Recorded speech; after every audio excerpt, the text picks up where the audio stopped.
আসসালামু আলাইকুম। আমি মোহাম্মদ সুমন আলী, পড়াশোনা করতেছি বরিশাল বিশ্ববিদ্যালয়ে। আশা করি তোমরা সকলে ভালো আছো। তোমাদের সবাইকে স্বাগতম আজকে আমাদের এই ক্লাসে যুক্ত হওয়ার জন্য। আজকে মূলত আমরা আলোচনা করব এইচএসসি আইসিটি অর্থাৎ তথ্য ও যোগাযোগ প্রযুক্তি এই সাবজেক্টের প্রথম অধ্যায়ে 2 নম্বর পর্ব নিয়ে। ইতিপূর্বে আমরা এই অধ্যায়ের পর প্রথম একটা পর্ব আলোচনা করেছি। সেই পর্বে আমরা এই অধ্যায়টা আলোচনা করেছি এবং আজকের এই পর্বে মূলত আমরা চেষ্টা করব এই অধ্যায়টা সম্পূর্ণটা শেষ করার, এবং আজকে শেষ করবে যতটুকু সময় লাগুক। আমরা আজকে সম্পূর্ণ অধ্যায়টা, প্রথম অধ্যায় যেটা আছে সম্পূর্ণটা শেষ করে দেব।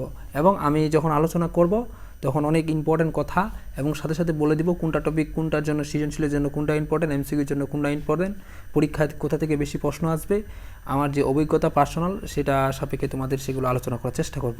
আশা করি সবাই সাথে সাথে সেই বিষয়গুলো নোট করে নিবা। তো আমরা বেশি সময় কালক্ষেপণ না করে আমাদের যে আলোচনা, তাহলে সেই আলোচনার মধ্যে যাই। দেখো আমাদের যে আলোচনা আছে আজকে একটু দুঃখিত প্রথমেই বলে দিই, কারণ আজকে এই বইটা থেকে যে বইটা আছে ওইটা থেকে ছবি তুলে নিতে হয়েছে। পিডিএফটাতে দাগাইতে পারি নাই, সময় পাই নাই পিডিএফটাতে দাগানোর। নাহলে কিন্তু আমি যে বিগত যারা পর্বটা দেখছে তারা কিন্তু বুঝছে আমি কিন্তু বইয়ের পিডিএফতেই দাগাই বইটা তোমাদের পড়াই। তো এই সময় হয় না, আজকে একটু ব্যস্ত ছিলাম যার কারণে দাগানোর সময় পাই নাই। তো এই জন্য বইটাই ছবি তুলে নিয়ে আসছে আর কি তোমাদের সুবিধার্থে। তো আশা করি তোমাদের বুঝতে সমস্যা হবে না, যদি আমি মুখে বলে দিব আর কি সবগুলো বিষয়। তো একটু সবাই বিষয়টা কম্প্রোমাইজ করিও। দেখো আমরা বিগত পর্বে আর্টিফিশিয়াল ইন্টেলিজেন্স এই আগ পর্যন্ত আমরা শেষ করছিলাম। তো আজকে আমরা আর্টিফিশিয়াল ইন্টেলিজেন্স এটা শুরু করি। তাহলে দেখো আর্টিফিশিয়াল ইন্টেলিজেন্স যেটা আমরা বর্তমানে এই আর্টিফিশিয়াল ইন্টেলিজেন্স কৃত্রিম বুদ্ধিমত্তা বা এআই যেটাকে বলি, এত পরিমাণ জনপ্রিয় হয়েছে, প্রচুর। এআই এখন জানো না, সবাই কিন্তু জানো, যেমন চ্যাটজিপিটি জানো, আর একটা নতুন এআই বের করছে আবার চীন দেশের, এরকম কিন্তু অসংখ্য কিন্তু আমরা আর্টিফিশিয়াল ইন্টেলিজেন্স বা এআই কিন্তু দেখতে পাই।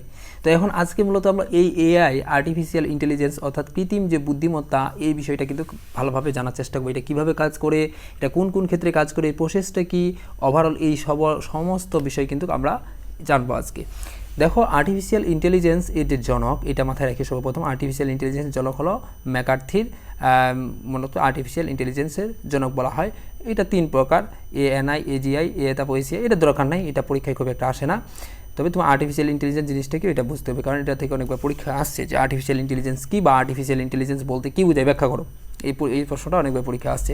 দেখো আর্টিফিশিয়াল ইন্টেলিজেন্স এর যে জনক সেটা বলা হয় ম্যাকার্থির, কিন্তু আর্টিফিশিয়াল ইন্টেলিজেন্সের যে প্রতিষ্ঠাতা, সেই প্রতিষ্ঠাতা আবার অ্যালান টুরিং। এটা ভালোভাবে রাখি মাথায়, প্রতিষ্ঠাতা হলো অ্যালান টুরিং আর জনক হলো জন ম্যাকার্থির। দেখো চিন্তা শক্তি, বুদ্ধি কিংবা বিশ্লেষণ করার ক্ষমতা মানুষের সহজাত। এটা মানুষ করতে পারে, যে কোনো বিষয়ে একটা চিন্তা, তারপর বুদ্ধি কিংবা বিশ্লেষণ, এই জিনিসটা কী করতে পারে, মানুষ করতে পারে। কিন্তু একটা যন্ত্র মানুষের মতো বুদ্ধিমত্তা দিয়ে সেটিকে চিন্তা করানো কিংবা বিশ্লেষণ করানোর ক্ষমতা দেওয়ার ধারণাটাকে সাধারণতভাবে আর্টিফিশিয়াল ইন্টেলিজেন্স বা কৃত্রিম বুদ্ধিমত্তা বলা হয়। কেমন বিষয়টা দেখো, আমরা নর্মালি যে কোনো বিষয়ে একটা চিন্তা ভাবনা করতে পারি যে এই কাজটা আমরা এদিক দিয়ে যদি না করি, এদিক দিয়ে করলে সবচেয়ে পারফেক্ট হয়। আমরা যে এই কাজটা এভাবে না করি, এই কাজটা যদি অন্যভাবে করা যায় তাহলে ওইটা ভালো হয়। আমরা কিন্তু এটা চিন্তা শক্তি করতে পারি, যে কোনো বিষয়ে একটা বুদ্ধি খাটাতে পারি। হঠাৎ কোনো একটা বিষয় আসলো, তো ওইটার সাপেক্ষে আমাদের কোন সিদ্ধান্ত নিলে সবচেয়ে পারফেক্ট হয়, আমরা কিন্তু এটা নিতে পারি সিদ্ধান্ত। তো এখন কোনো বিষয়ে বিশ্লেষণ করতে পারি, এরকম আমাদের ক্ষমতা আছে। কিন্তু এই বিষয়টা যদি কোনো একটা যন্ত্রের মধ্যে দেওয়া হয়, সে যদি কোনো একটা পরিস্থিতির সাপেক্ষে কোনো একটা পরিস্থিতি আসলো, ওই পরিস্থিতির সাপেক্ষে কী ধরনের সেখানে সমাধান দেওয়া যায়, এরকম যদি সে নিজে তৈরি করতে পারে এবং কোনো পরিস্থিতির সাপেক্ষে সেখানে কী সিদ্ধান্ত নিলে সবচেয়ে পারফেক্ট হয়, তাহলে সেটা আরও বেশি হয়। এবং এই যে প্রসেসটা কোনো একটা যন্ত্রের ক্ষেত্রে, এই যে মানুষের মতো এই যে চিন্তাভাবনা, বুদ্ধিমত্তা, এই বিষয়টা যখনই আসবে তখন সেটাকে আমরা আর্টিফিশিয়াল ইন্টেলিজেন্স বলি বা এআই বলি। যেমন তোমরা আর বিভিন্ন ধরনের আর্টিফিশিয়াল ইন্টেলিজেন্স দেখবা, যে তার মধ্যে রবটেরও একটা ধরতে পারো। রবট যে আছে না, এটাও কিন্তু একটা আর্টিফিশিয়াল ইন্টেলিজেন্স।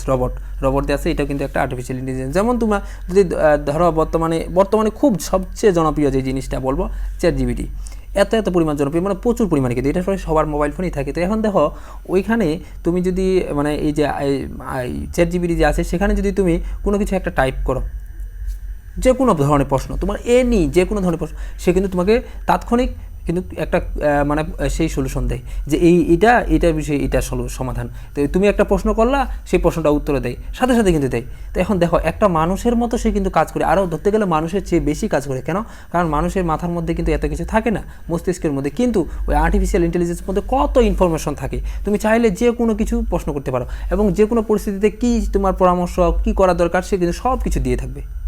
তোমরা যদি ট্রাই না করো, তোমরা দেখতে পারো, তোমাদের এটা পাবে প্লে স্টোরে, ChatGPT নামে একটা অ্যাপ আছে, ওই অ্যাপটা ইনস্টল করো। তোমার যে কোনো সমস্যা, ভাই এটা সুবিধা কি তোমাকে আরও বলি, এই অ্যাপটা ইনস্টল সবাই করবা, মাস্ট বি করবা। কেন করবা এটা আরও বলছি, তোমাদের জোর করতেছি কেন? কারণ বিশেষ করে তোমাদের বিভিন্ন ধরনের সমস্যাগুলো হয় না পড়ালেখা রিলেটেড। মনে করো একটা টপিক, মনে করো প্রশ্ন MCQ তুমি বুঝতে পারো নাই, এখন ওই MCQটা তুমি মনে করো বুঝতে পারো নাই, তো এখন উত্তরটা যে হলো ওইটা মনে করো উত্তর হয়েছে, কেন হলো, বাকি 3টা কেন হলো না তুমি বুঝতে পারো নাই। এখন টিচারের কাছে যদি তুমি এরকম 10-15টা MCQ নিয়ে যাও, টিচার বিরক্ত হবে না? 100% বিরক্ত হবে। তুমি কী করবা? দেখো, ChatGPT নামায় গিয়ে তোমার যে প্রশ্নগুলো, কোশ্চিনগুলো সমস্যা, তুমি কী করবা, ওই কোশ্চিনগুলো মানে ওইখানে ChatGPT-তে ওইখানে যেমন চ্যাটিং করো না, ওইরকম চ্যাটিংয়ের মতো একবার অপশন আছে, ওইখানে চ্যাটিংয়ের অপশনে গিয়ে তুমি লিখবা, লিখে তারপরে তুমি তোমার যে প্রশ্ন রয়েছে, কাঙ্ক্ষিত তোমার যে সমস্যা রয়েছে, তুমি সেই সমস্যাটা ওদের কাছে বলবা। কথা কি বুঝছো আমার? তোমাদের শেষে কিন্তু লাইভটা যখন শেষ হবে, শেষে আমি ওইটা দেখাবো। ChatGPT বললাম না, তোমাদের যারা শেষ পর্যন্ত থাকবা, তোমাদের বাস্তবে একবারে ওই ChatGPT ওই অ্যাপটা একবারে ফুল রিভিউ দিয়ে দেখাবো। কারণ ওইটা কেন তোমাদের এতটা গুরুত্বপূর্ণ, মানে এত গুরুত্বপূর্ণ কেন ওইটা মানে ছাত্রদের জন্য আরও সবচেয়ে বেশি থাকা দরকার। কারণ তুমি একটা জিনিস বুঝো নাই, প্রশ্ন কোশ্চিন, এবং তাকে যদি তুমি বলে যাও, সে টিচারের মতো একবার পুরোপুরি তোমাকে বুঝিয়ে দিবে যে একটা হইলো, বাকি 3টা কেন হইলো না।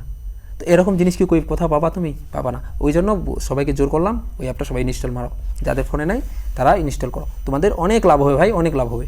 দেখো, এই ছিল মূলত আর্টিফিশিয়াল ইন্টেলিজেন্স। আমরা মোটামুটি একটা ধারণা দেওয়ার চেষ্টা করলাম। এখন এই যে আর্টিফিশিয়াল ইন্টেলিজেন্স রয়েছে, এই আর্টিফিশিয়াল ইন্টেলিজেন্স যেটাকে বলি, যদি আরেকটা ভালোভাবে যদি সংজ্ঞা দেয়, আমি এখানে নোট করেছিলাম যে কোনো ঘটনা বা পরিস্থিতির সাপেক্ষে কোন যন্ত্র কী ধরনের সিদ্ধান্ত নেবে, সেই সক্ষমতাকে আর্টিফিশিয়াল ইন্টেলিজেন্স বলে। একটা মানুষের মতো মোট কথা আর কি, চিন্তাভাবনা। তো এই আর্টিফিশিয়াল যে ইন্টেলিজেন্স বা কৃত্রিম বুদ্ধিমত্তা, যেটা কি বলি না কেন আমরা, যেটা AI, এটা কী ক্ষেত্রে মূলত এই আর্টিফিশিয়াল ইন্টেলিজেন্সটা ব্যবহার করা হয়, কোন ক্ষেত্রে, কোন পর্যায়ে মূলত আমরা এটা ব্যবহার করি। প্রথমে এটা মেশিন লার্নিংয়ের ক্ষেত্রে ব্যবহার করা হয়, ডিপ লার্নিং, বিভিন্ন ধরনের মেশিনে। তারপর হলো NLP বা অনুবাদ ও তথ্য সমন্বয়, অবশ্যই বিভিন্ন ধরনের অনুবাদের ক্ষেত্রে আমরা এটা ব্যবহার করি। যেমন তুমি গুগল ট্রান্সলেটর ইউজ করো, দেখো একজন, এটাও তো একটা AI বলা চলে, ওইখানে দিলে সাথে সাথে তোমাকে ট্রান্সলেট করে দিল, তো কী সুন্দর একটা কাজ করে দিল না? তো এটাকে এরকম একটা। তারপর স্পিচ, তারপর স্পিচ কি, স্পিচ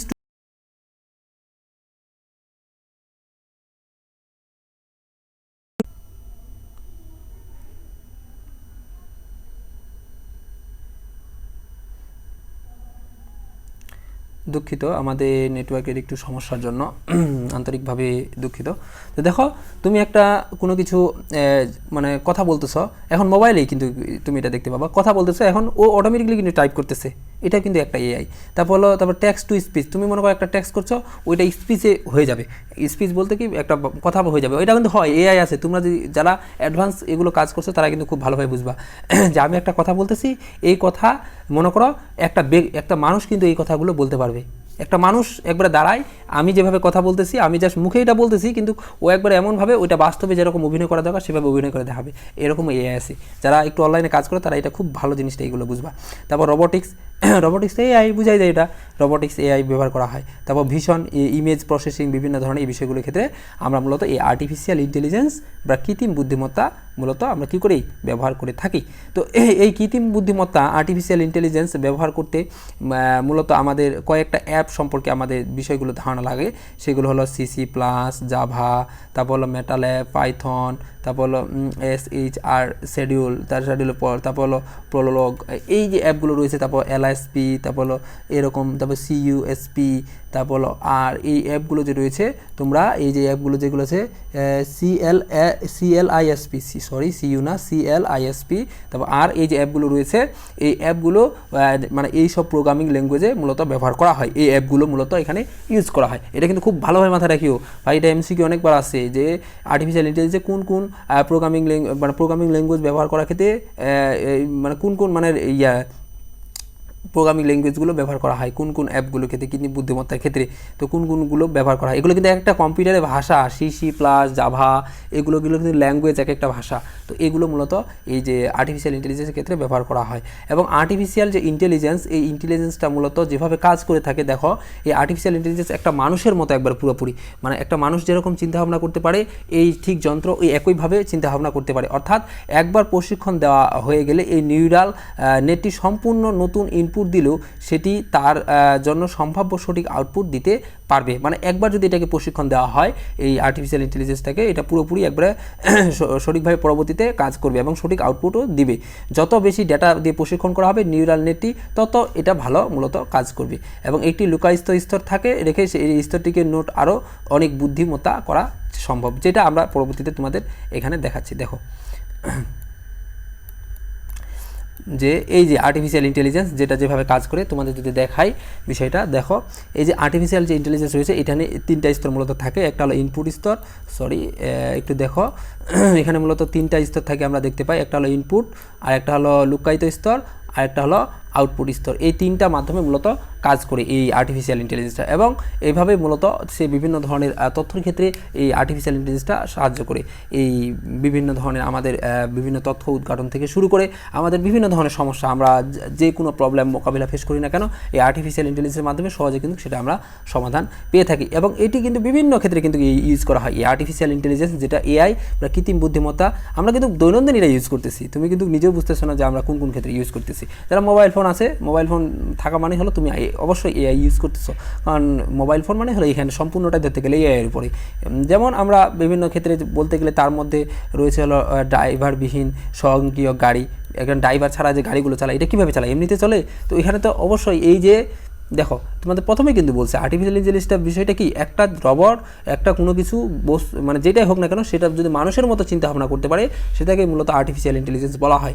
মানুষের মতো চিন্তাভাবনা করতে পারবে। তো একটা গাড়িতে ড্রাইভার নাই, তারপরে কিন্তু ওইটা কিন্তু এআইয়ের মাধ্যমে, আর্টিফিশিয়াল ইন্টেলিজেন্সের মাধ্যমে সে কিন্তু ইজিলি একটা মানুষের মতো কিন্তু সে কন্ট্রোল করতে পারে। এখন কিন্তু যে বর্তমানে বিভিন্ন ধরনের রেলগুলোতে ভালো ভালো যেগুলো ব্র্যান্ডের গাড়িগুলো রয়েছে, সেগুলোতে কিন্তু এটা ইউজ করা হচ্ছে যে আর্টিফিশিয়াল ইন্টেলিজেন্সটা। মানে একটা মানুষ হঠাৎ মনে করো গাড়ি চালাতে চালাতে অসুস্থ হয়ে গেল, বা হঠাৎ সে মনে করো এখানে অজ্ঞান হয়ে গেল, তো তারপর কি গাড়িটা তো নর্মালি তো আমরা জানি যে হঠাৎ যদি কেউ অজ্ঞান হয়ে যায়, তাহলে সেখানে কী হয়, সেই গাড়িটা অটোমেটিকলি কিন্তু চলতে থাকে যতক্ষণ পর্যন্ত বন্ধ না করা হয়। কিন্তু এই আর্টিফিশিয়াল ইন্টেলিজেন্স তখন কী করবে, গাড়িটাকে অটোমেটিকলি মানে অটোমেটিকলি সে রাস্তা ক্রস করে সামনে পিছনে গাড়ি দেখে সঠিকভাবে রাস্তার পাশে গিয়ে দাঁড়ায় যাবে অটোমেটিকলি। তো এখন এটা সুবিধা না, এটা মানে অনেকটা ঝুঁকি কমায়, মানুষের জীবনযাত্রার ক্ষেত্রে অনেকটা প্রভাব রাখে, মানুষজন সঠিকভাবে মানে ঠিকভাবে চলতে পারে, বিপজ্জনক পরিবেশ থেকে ঠিকভাবে থাকতে পারে।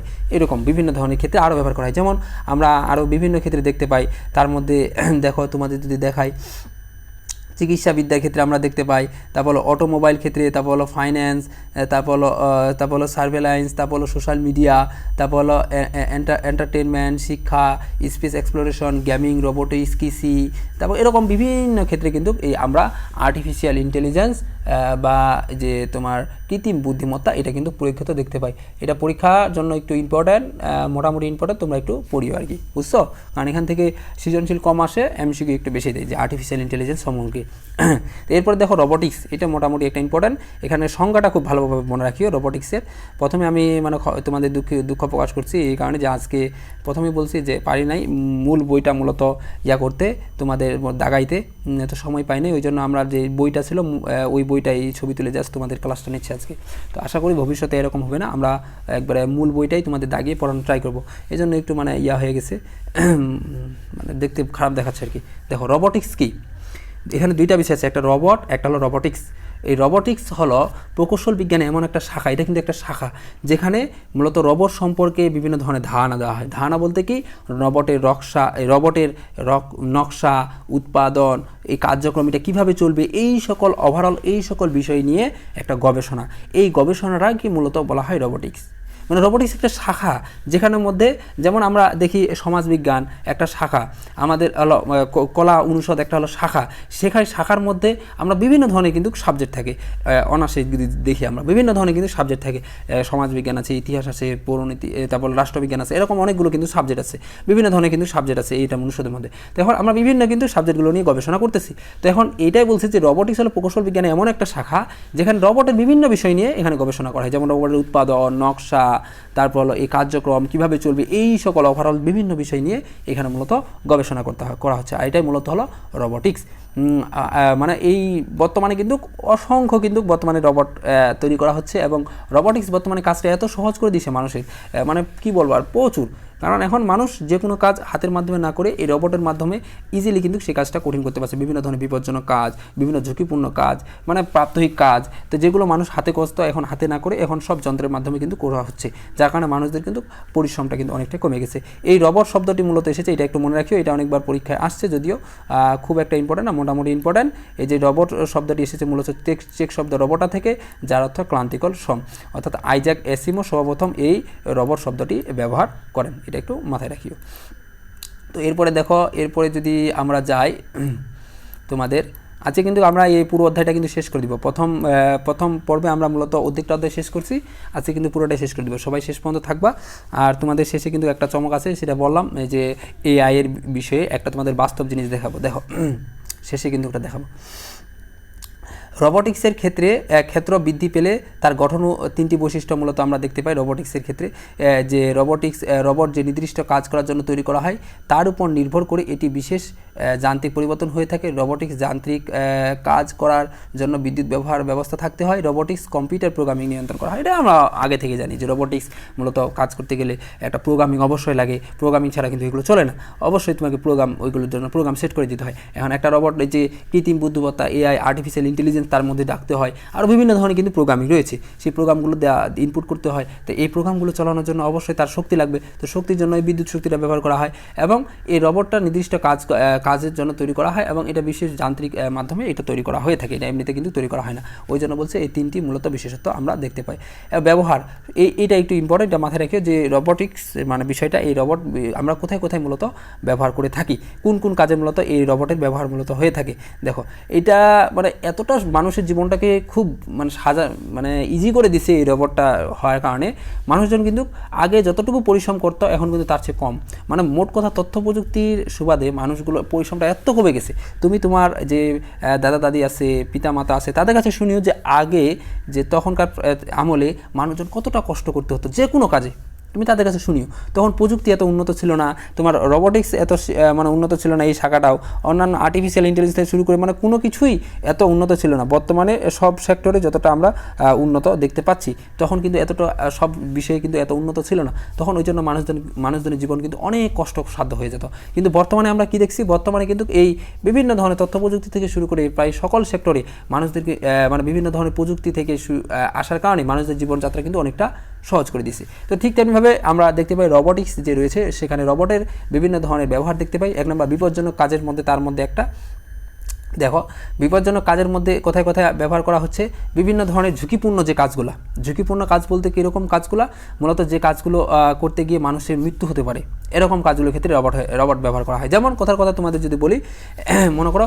কোথাও আগুন ধরে গেছে, কোথাও মনে করো আগুন ধরে গেছে, এখন একটা রোবট সেখানে গিয়ে কিন্তু ইজিলি সেখান থেকে মানুষদেরকে কিন্তু বাইরে বের করে নিয়ে আসতে পারে। বা কোনো একটা দুর্যোগ, মনে করো দুর্যোগ সেখানে হয়েছে, তো একটা রোবট এখানে গিয়ে কিন্তু মানুষদেরকে ইজিলি বের করে নিয়ে আসতে পারে। তো এখন ওইখানে গিয়ে যদি মনে করো মানুষটা কিন্তু মারাও যেতে পারে। এখন রোবটটা যদি সেখানে গিয়ে ধ্বংস হয়ে যায়, কোনো ক্ষতি হলে কি মানুষের খুব একটা ক্ষতি হলো না, তো মানুষের জীবন তো বাঁচলো, মানুষের তো এরকম বিপজ্জনক আর কাজের মধ্যে যেতে হচ্ছে না। ওইটাই বলছে মানুষের পক্ষে যে কাজ করা অত্যন্ত কঠিন বা ঝুঁকিপূর্ণ, যেমন সমুদ্রের তলদেশে কোনো বিষয়ে অনুসন্ধানে কাজ, মানে এগুলো মানুষটা কিন্তু প্রচুর বিপজ্জনক মানুষের জন্য, কারণ কোন সময় কোন দিক দিয়ে বিপদ আসে বলা যাবে না। তারপর মাইন, বিভিন্ন ধরনের মাইনগুলো যেগুলো রয়েছে, মাইনে কাজ করতে হয়, মানে আর মাইন বলতে কীরকম যে মাটির নিচে কিন্তু অনেক সময় বিস্ফোরণ করতে হয় কোনো কারণে, কোনো বিভিন্ন ধরনের খনি উত্তোলনের কারণে ইত্যাদি।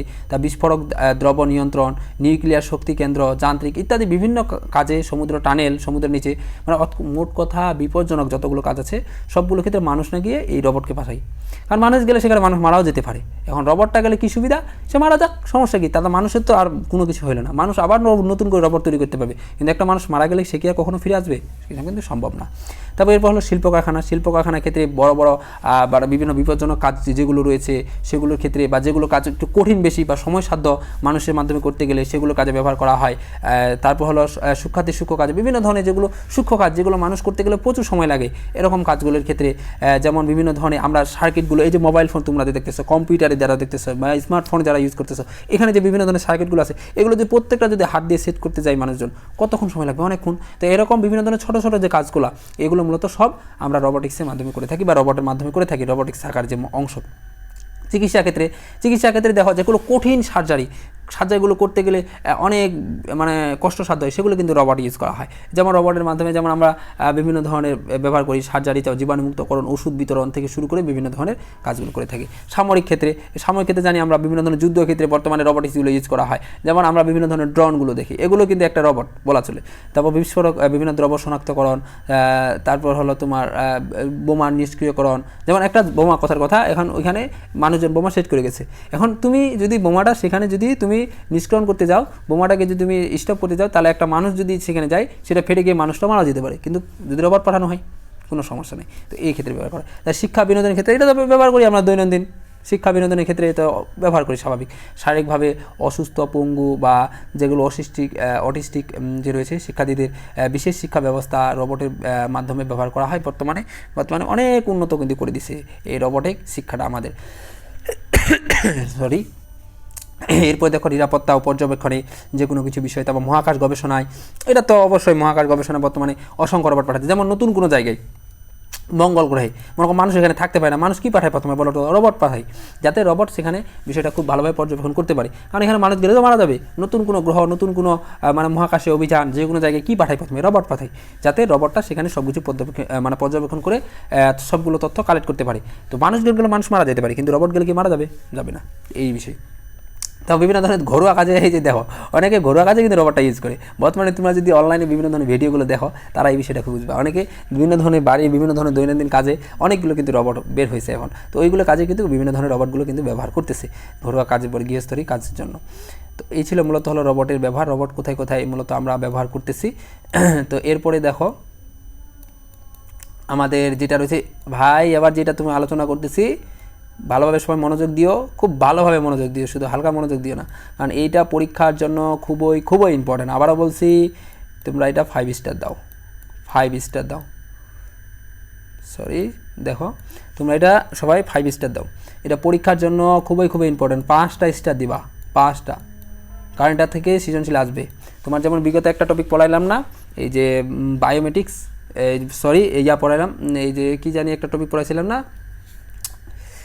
বিগত পর্বে কিন্তু একটা পড়াইছিলাম তোমাদের, কিন্তু বলছিলাম তখন ওই টপিকটা, যে কি জানি টপিকটা আমিও তো ভুলে গেছি। মানে যখন কোনো কিছু একটাকে বাস্তব না, এই যে কী জানি আমি ভুলে যাচ্ছি আবার, মানে ওই টপিকটা, মানে কোনো কিছু একটা বাস্তব না কিন্তু বাস্তবের মতো চেতনা যে উদ্যোগ করে একটা টপিক কিন্তু পড়াইছিলাম। তো ওই টপিকটা কিন্তু মানে পরীক্ষার জন্য ওইটাও কিন্তু খুব ইম্পর্টেন্ট। ওইখান থেকেও কিন্তু তোমাদের সৃজনশীল দেয়, ওইটা এবং এইটা, তারপর আর পরবর্তীতে আরেকটা টপিক আছে। এই 3টা টপিক থেকে তোমাদের মূলত এই প্রথম অধ্যায়ে সৃজনশীলটা দিয়ে থাকে ওনারা, মানে এখান থেকে সবচেয়ে বেশি তোমরা সৃজনশীল পাবা। দেখো কায়ের সার্জারি বিষয়টা যদি তোমাদের দেখায়, যে কায়ের সার্জারি জিনিসটা কি, এবং এটা আগে বলে দিচ্ছি, এটা পরীক্ষার জন্য খুব ইম্পর্টেন্ট, খুব ভালোভাবে বুঝিও তোমার পরীক্ষায়, এটা কিন্তু আসে পরীক্ষা সৃজনশীলে। তো কায়াক সার্জারি, এটা গ্রিক শব্দ কায়া থেকে এসেছে, যার অর্থ হলো বরফের মতো ঠান্ডা। এটা একটু মাথায় রাখিও, এই যে আমি যে ওয়ার্ড মিনিং যেটা লিখে দিছি, এটা একটু মাথায় রাখিও। কায়া গ্রিক শব্দ, এটা কোন শব্দ, গ্রিক শব্দ কায়ো, যার অর্থ হলো বরফের মতো ঠান্ডা, এবং এরপর হলো সার্জারি, যেটা হলো হাতের কাজ। অর্থাৎ দুটি শব্দ থেকে মূলত এই কায়ের সার্জারি শব্দটা এসেছে, মানে অত্যন্ত শীতল তাপমাত্রা। যদি সহজভাবে তোমাদের বোঝাই, কায়ের সার্জারিটা এমন একটা চিকিৎসা পদ্ধতি, কোনো কাটা নাই, ছেঁড়া নাই, কোনো কাটা ছেঁড়া হবে না। অর্থাৎ সেই রোগাক্রান্ত কোষটা, তোমার যেই কোষটা মনে করো তুমি ধ্বংস করতে চাচ্ছ, ক্যান্সার আক্রান্ত বা অন্য কোনো সমস্যায় জর্জরিত যে কোষটা তুমি ধ্বংস করতে চাচ্ছ, বিশেষ করে এটা ক্যান্সারের ক্ষেত্রে ব্যবহার করা হয়, আরও বিভিন্ন ক্ষেত্রে ব্যবহার করা হয়। তবে ওই কোষটা কী করা হয়, অত্যন্ত কম তাপমাত্রায়, মানে তাপমাত্রাটা কম দিয়ে সেই কোষটাকে ধ্বংস করে দেওয়া হয়, কোনো কাটা ছেঁড়া ছাড়া। মানে তাপমাত্রাটা এত কমাই দেওয়া হয় যার কারণে সেখানে কি করতে পারে না, যে অক্সিজেন চলাচল করতে পারে না, আর অক্সিজেন না চলাচল করলে সেই কোষটা কিন্তু ধ্বংস হয়ে যায়।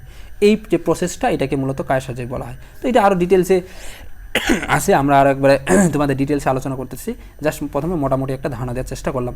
অর্থাৎ কায়া সার্জারি হলো অত্যন্ত শীতল তাপমাত্রায় আক্রান্ত কোষকে ধ্বংস করার প্রক্রিয়া বা প্রসেস, যে সহজ ভাষায় বলতে চাই। কায়া সার্জারি এক ধরনের চিকিৎসা পদ্ধতি যা অত্যাধিক শীতল তাপমাত্রায় প্রয়োগের মাধ্যমে অস্বাভাবিক বা অপ্রত্যাশিত কোষক্রান্ত টিস্যু বা ত্বক ধ্বংস করতে ব্যবহৃত হয়, যেটা একটু আগে বললাম। মানে এটা অত্যন্ত কম তাপমাত্রা দিয়ে সেই রোগাক্রান্ত বা আক্রান্ত যে কোষটা হবে বা টিস্যুটা থাকবে সেটা মূলত এই ধ্বংস করবে এই কায়া সার্জারির মাধ্যমে।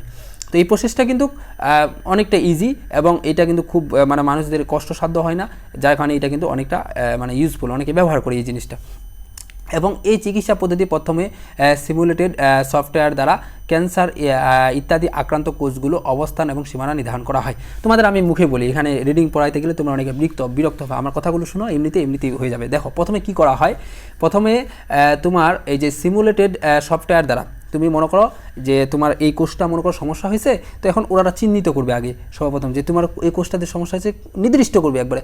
আমাদের অসংখ্য কোষ দেহের মধ্যে, তো এখন কোষের মধ্যে কোন কোষটা ওরা প্রথমে নির্দিষ্ট করবে। এই জন্য এই যে সিমুলেটেড সফটওয়্যার একটা রয়েছে, যে সফটওয়্যারটার মাধ্যমে এই সফটওয়্যারটার মাধ্যমে ওই রোগাক্রান্ত কোষটাকে ওরা চিহ্নিত করবে সর্বপ্রথম। এখন চিহ্নিত করলো, ঠিক আছে, চিহ্নিত করার পর ওই এলাকাটাকে প্রথমে কি করবে, ওইখানে একটা নল প্রবেশ করবে, ওই যে তোমার যে কোষটা ধ্বংস করবে সেই কোষটায় একটা নল প্রবেশ করবে, যেটাকে বলা হয় মাইক্রো ক্যামেরাযুক্ত নল, যেটাকে কি বলা হয় মাইক্রো ক্যামেরাযুক্ত নল। এখন ওই নলটা ওইখানে প্রবেশ করার পর পরবর্তীতে ওই নলে একটা তোমার ক্রায়োপ্রোব মানে প্রবেশ করবে, সুচযুক্ত একটা মনে করো ওই যন্ত্রপাতি নিয়ন্ত্রিত একটা মাইক্রো ক্যামেরা নলযুক্ত দিয়ে ক্ষতস্থান শনাক্ত করা হয়। সরি, একটু ভুল বলছি, যে সিমুলেটেড সফটওয়্যারের মাধ্যমে এবং একটা আইসিডি মানে যন্ত্র রয়েছে, যে যন্ত্রটার নাম হলো মাইক্রো ক্যামেরাযুক্ত নল।